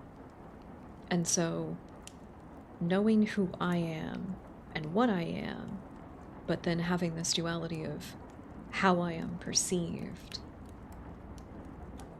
and it's the sacrificial lamb, and it's the carrion. And when I was just like brainstorming stuff with myself, that's what came into my mind. It's this the character that I've been trying to build in the story, the world that it's in, is the representation of the sacrifice and the carrion in one form.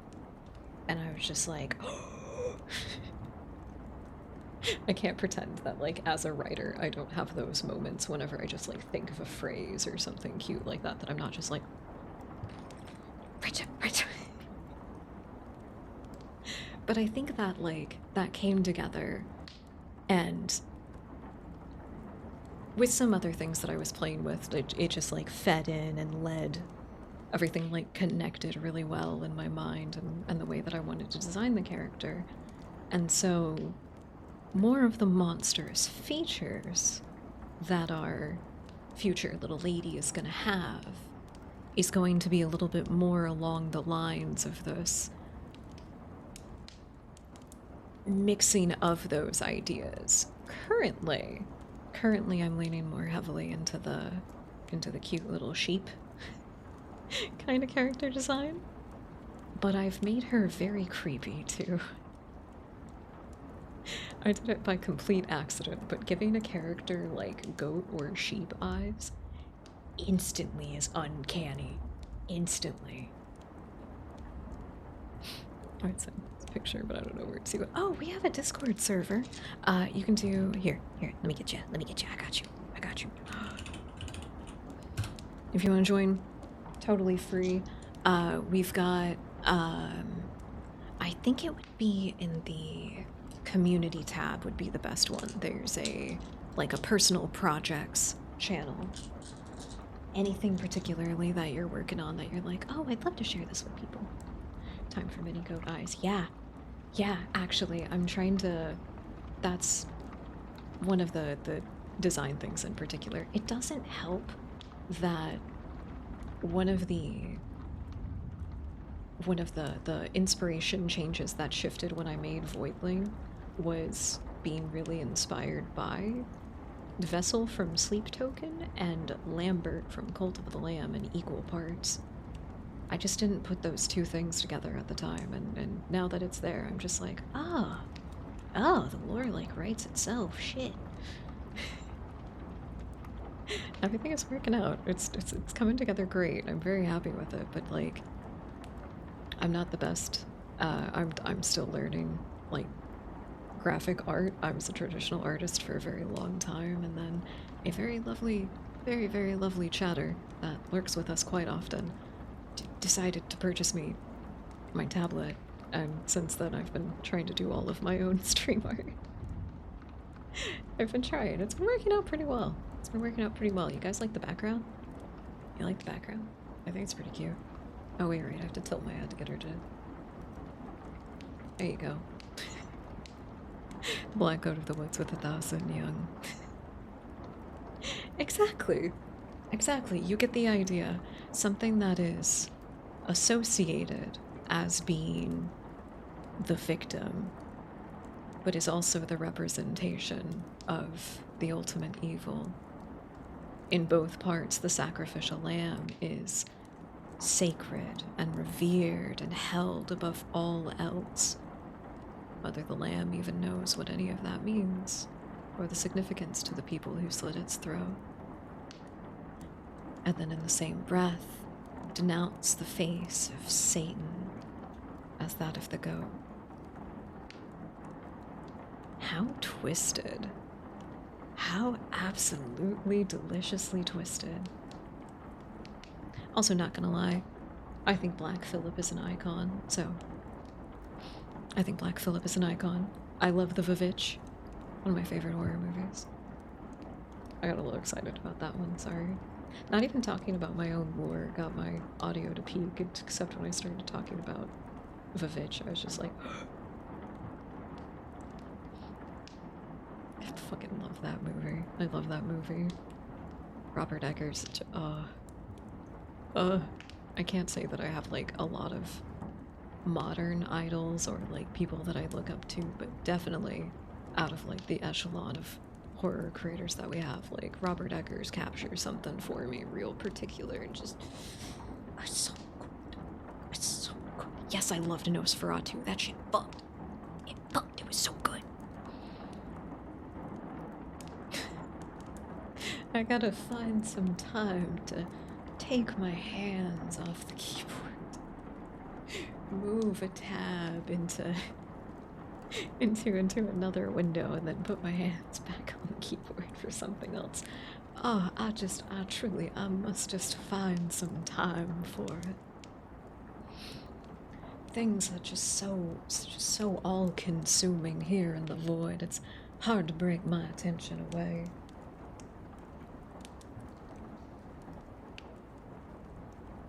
Alright, I'm not nervous. I'm not shy. I thought maybe it was a good time to switch back over here. Since we're gonna sing the last of our songs. And then we will call this episode a wrap. I've got a couple of Adventure Time songs. I've got the lullaby that my mom used to sing to me, which is an Ella Fitzgerald classic, Dream a Little Dream of Me.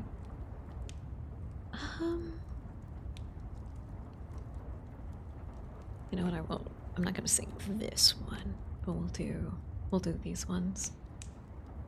There are people in my Discord server.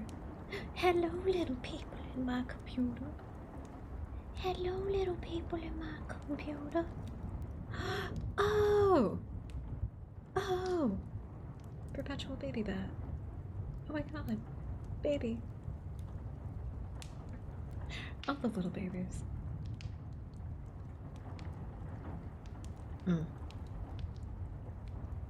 Amen. If you want to see the memes, you gotta join the Discord server. It's the only way you get those. Oh, that guy's pretty. Yeah, I can see it. I can see it, definitely. One of my favorite things is reminding myself just like how cool all of the Raven named characters in the Metal Gear Solid universe look. Just like, oh yeah. Oh yeah. We got a legacy. We got something to live up to. Alright. I'm gonna clear my throat, and then we'll be good to go.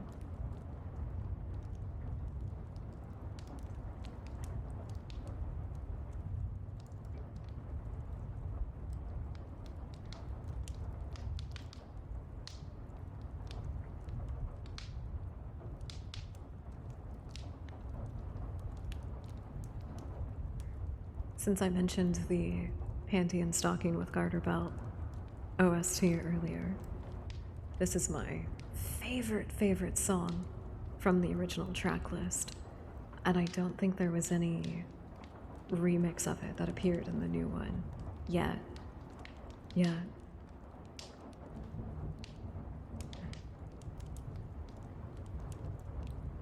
Heaven, please sing for me a song of life.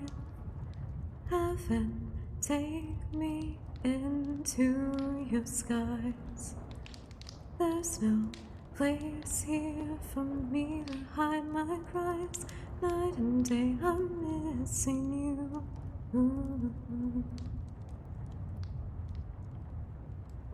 I got really nervous all of a sudden. Sing through the arrhythmia. I know I'm here magic. All your stars guiding me through and through. Why this loneliness feels like forever and ever. I gotta be in your arms, baby. So close, and it's you that I believe in. That is such a high note. It's such a high note. Oh god. And it's you that I believe in.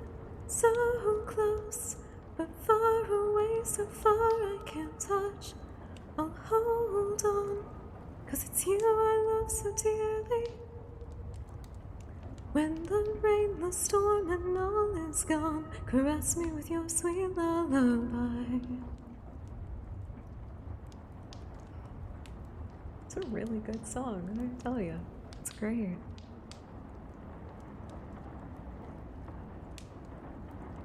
Heaven, please sing for me a song of life. Heaven, save me my dreams tonight.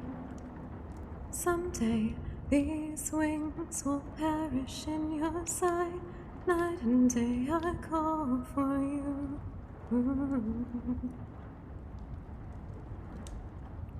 Flashes of moments of tragic. Wandering souls, they fall along the way. Tell me you will never leave me forever and ever.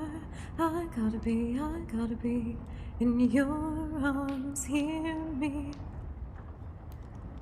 You're so close, and it's you that I believe in. So close, but far away, I seek for your light. Oh, hold on, 'cause it's you my heart keeps beating. When the wind, the fire, and all is gone, caress me with your sweet lullaby. Will you be my light? Will you be my strength? Promise you won't let me go.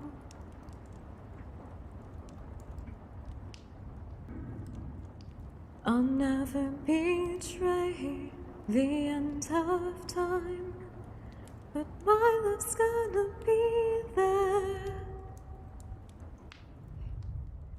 You're so close,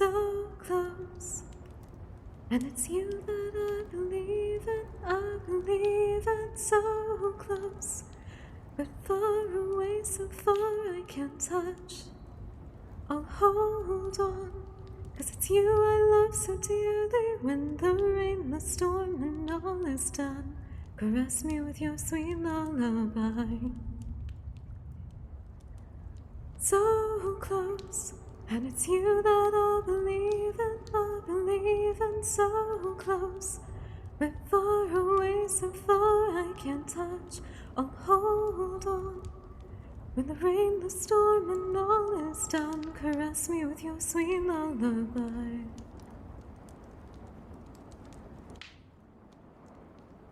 I'm so bad at this, oh my god. That was a cool thing to come back to. I'm glad. I get so nervous. I get so nervous, and I have such a squeaky ass voice when I whisper.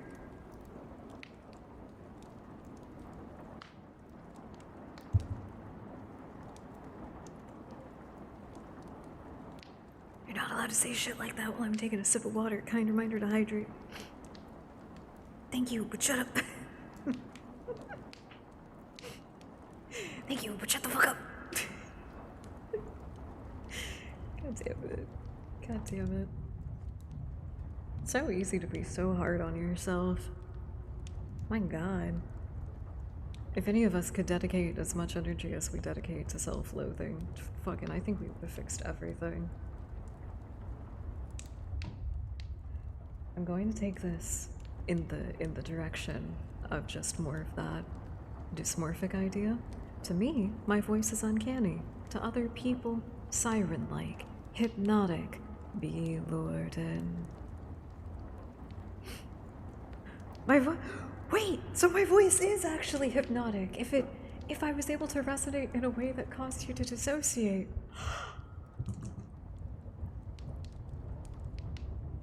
Okay, I might cry. I might cry.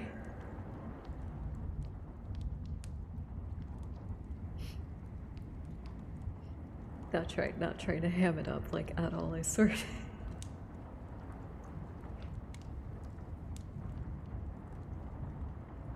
I'm not gonna cry, I'm not gonna do it. I'm not gonna do it. God, why the fuck did I put Adventure Time songs on my list?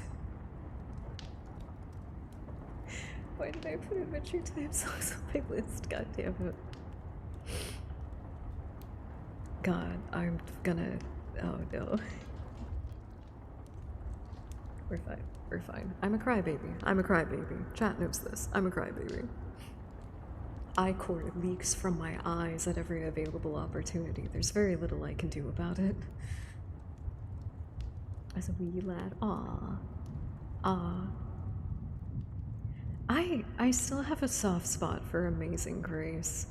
As much of a distaste that the Christian church has filled me, knowing that there is some kind of divine purpose behind your existence and finding comfort in that is a very nice idea. That does sound really nice. Wait, what do I mean? I'm in service to the eternal void. I do have a purpose and foundational understanding of my existence and what I was meant for. That's right. Never mind, disregard what I'm saying.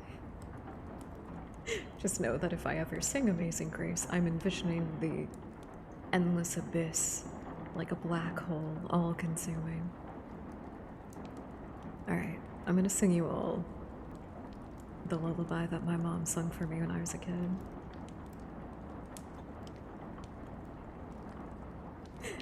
Bye-bye, baby Bunsen. Oh man, I don't think I know the cadence for it.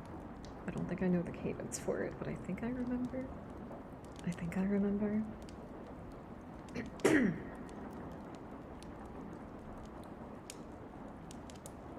Now this is the part where my heart sinks because I'm usually just like, oh god, how could I ever compare to Ella Fitzgerald, right? But I don't even need to be thinking about that. Ella is Ella, a queen, a gem, an icon. I lurk under people's beds and try to eat them. We just got different energies, it's fine. Not many people know it. It sounds familiar, but I also grew up watching English comedy shows on late night PBS as a kid, so I got exposed to a lot of weird British stuff growing up.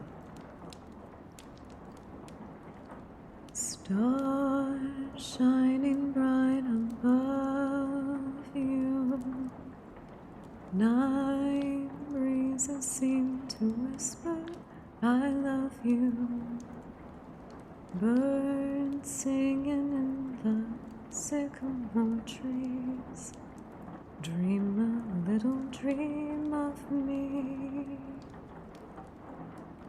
Say nighty-night and kiss me. Just hold me close and tell me you'll miss me. While I'm alone and as blue as can be, dream a little dream of me. Now this is a duo between Ella Fitzgerald and Louis Armstrong. Stars fading, but I linger on, dear. Still craving your kiss. I can do this so much better when I'm loud. God damn it. I genuinely can. I can do a good Louis Armstrong. Sweet dreams till sunbeams find you. Sweet dreams that leave all worries behind you. But in your dreams, whatever they be, dream a little dream of me.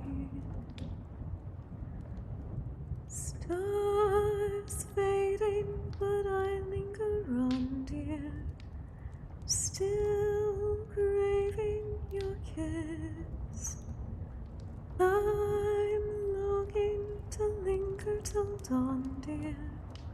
Just saying this. Sweet dreams till sunbeams find you. Sweet dreams that leave all worries behind you. But in your dreams, whatever they be, you gotta make a promise, baby. You'll dream a little dream of me.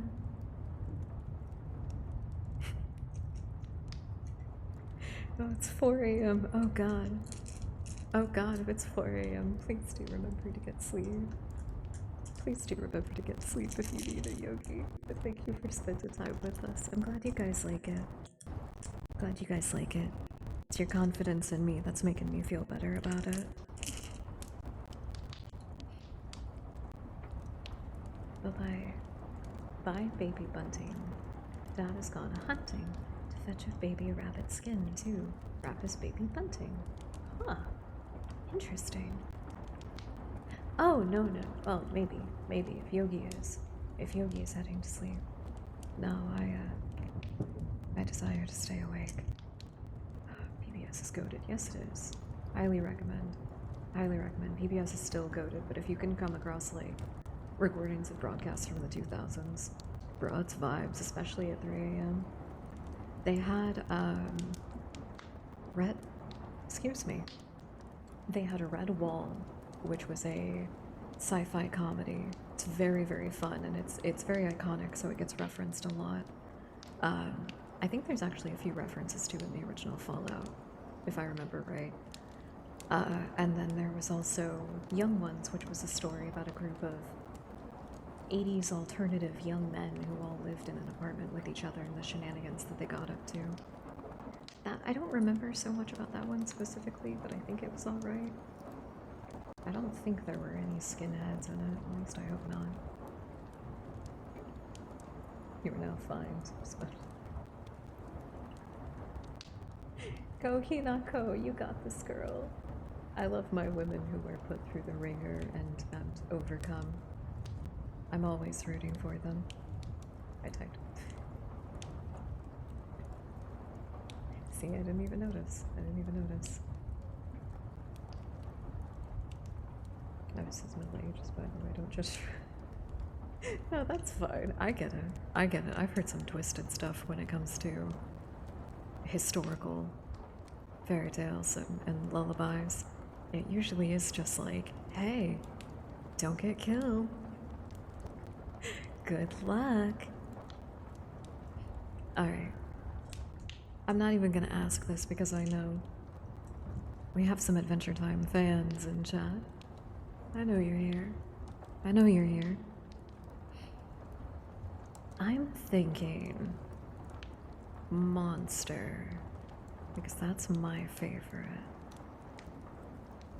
But there's another. What? Everything Stays. That was it. Everything Stays followed by Monster, I think is immaculate vibes. It is unclear if he does. It is unclear if the child survives the fairy tale. Left intentionally ambiguous. Did he get picked up by traveling Romanies, or did he, like, get eaten by a wolf? Oh, the father. Oh. He could have also been picked up by traveling Romani and or eaten by a wolf. Both could have happened. Both are very likely. Okay. These ones I'm always a little bit nervous about because the way that Olivia sings, she's the voice actress from Marceline, the way that she sings is so particular, and I don't want to emulate it, but I feel like without kind of like digging into that really beautiful quality that she has in her voice, it doesn't quite sound the same. It's kind of like when Rebecca Sugar sings. They have a very distinctive quality to their voice that comes through in everything that they write, I think. Oh, right. Sorry. You're right. Sorry. You see, I read part of the fairy tale. It was in one ear, out the other. I would not have survived. I would have been kidnapped by a group of witches in the woods. I wouldn't have survived. No way.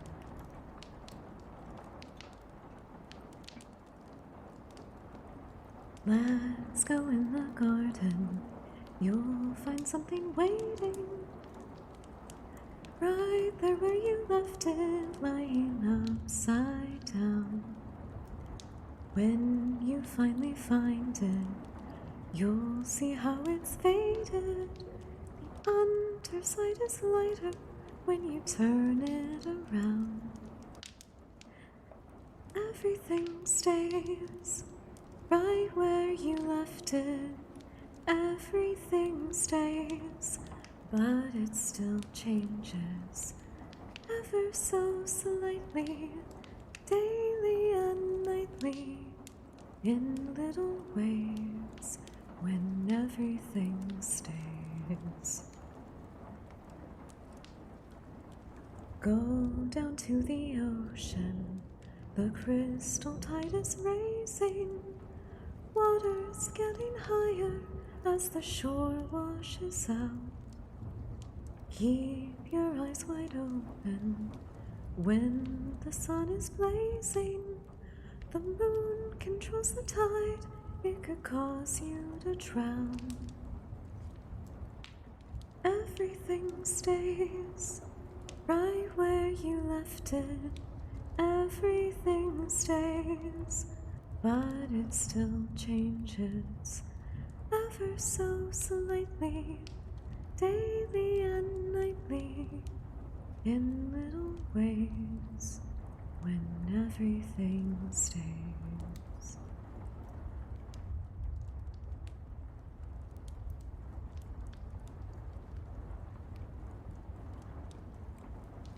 Kind reminder to hydrate, everybody.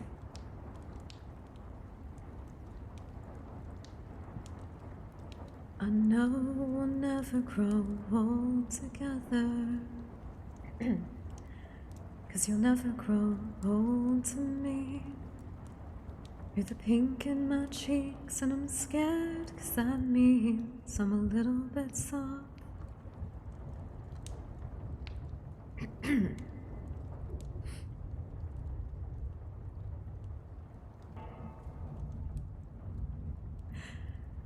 Don't beat yourself up, Bonnie. It wasn't just the sun that I was hiding from. We were messed up kids who taught ourselves how to live, and I'm still scared that I'm not good enough. God, I especially can't do this one quiet. God damn.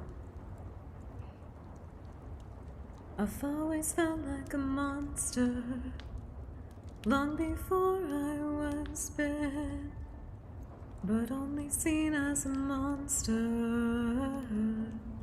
Let's just say I'm used to it. And I grew tough, 'cause love, it only hurt me back. But loving you is a good problem to have, and I'm used to that. But I could get used to this. Yeah, I'm used to that, but I could get used to this. And I know we'll never grow old together, 'cause you'll never grow old to me. You're the pink in my cheeks, and I love that it means I'm a little bit soft. You're the pink in my cheeks, and I love that it means I'm a little bit soft.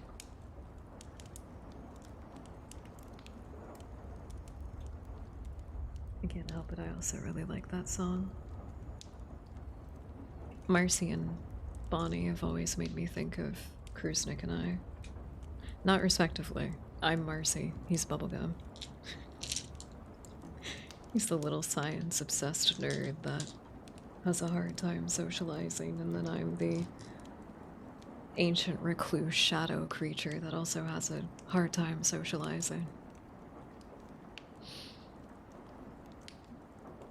But that's why I like that one. It's been my favorite for a long time. I hope everybody enjoyed tonight. We did get into a little bit more, you know, conventional ASMR comfy cozy vibes, I think, but I don't know. All the jump scares I had to repair you absolutely took psychic damage from the shenanigans at the start of stream. Okay. I don't know if I want to try to stay awake. I haven't decided, but I'm definitely gonna have to like cool off after stream. But I am actually quite tired. And if I have the availability to sleep tonight, even just a few hours, I am really on board with that idea. I gotta like adrenaline come down a little bit. Just a little bit at least. And then I'll definitely try to. In the event that that doesn't work out, we might hop back on later. But I will see. I've been having actual full-on insomnia, so I might legitimately just lie awake in bed for a couple of hours, and in which case I'm gonna drive myself crazy. Based on taking. I can try. Definitely try. But, if I can't sleep, I'll do something. Don't worry about it. It does. It's just the, I can't do that for like 2 to 4 hours, which is what usually ends up happening if I lay down while my insomnia is trying to eat me. It's complicated, but it's okay. Thank you all for the advice. I do appreciate it. I'll do it eventually, I promise. Hey, no worries. Everybody's trying. I've been dealing with my problems for a long time. You don't have to worry about me too much. I'm a very self-assured, what did you even try to put there? Oh, hands and hearts. Okay. On stream and on a couple of my other chat windows, it just popped up as like null emotes. I was like, what is that? Alright. I will try, don't worry. I'm definitely gonna eat something. I think that's the core thing. So, what we're gonna do is I'm gonna send everybody off to another ASMR channel that is currently live. Some people that are hanging out with us might know who it is. We're gonna go give Ketchup some love, since they were very kind to recommend a raid our way at the start of stream. That was very, very sweet of them. So if you can give them some love, I would greatly appreciate it. Let's see, where did they go? Oh, they're doing what looks like fun tier list stuff. Oh, get loved, nerd. Oh, get loved, nerd. A technicality of dropping a note, but that's I should make one of those. Don't worry, Nicholas, I will hydrate. I'm gonna eat some food and I'm gonna hydrate. Don't worry. Alright. So thank you all so much for joining us. I may or may not see you later, but I will definitely see you on Friday. For what? I'm sorry, I haven't fucking decided yet. Spooky Ween, Hollow's Eve did not pay out like I thought it was. I thought I was gonna buy a bunch of horror games. That didn't happen, so we're kind of just coasting. I might just play Dread Delusion. Because I'm really enjoying it and it's fun. So, if I don't see you later, I will see you then. Same bat time, same bat channel. Until then, if you'd like to support us, please consider following and or subscribing if you want to. If you want to support us monetarily but don't want to give Twitch a cut of that, we do have a Patreon available, a Ko-Fi, and a direct donation link. None of those are necessary, they're just there if you have the means and you so desire to support that way. Otherwise, go ahead and check out our other socials. We have Twitter, YouTube, Instagram, TikTok, all the fucking lame-ass shit that you would expect us to have. And we also have a Discord that you can join. !Discord in the chat, or link is in the panels. We'd love to have you. So until next time, everybody, good night. Go give Ketchup some love. Shower them in love. If you want, the raid message can be something along the lines of get loved, nerd. We're gonna do slightly lowercase, but we're get loved, nerd, and then we're gonna do that, and we're gonna copy, and we're gonna paste, and we're gonna paste, and we're gonna paste. There you go. And you can put hearts and stuff around it.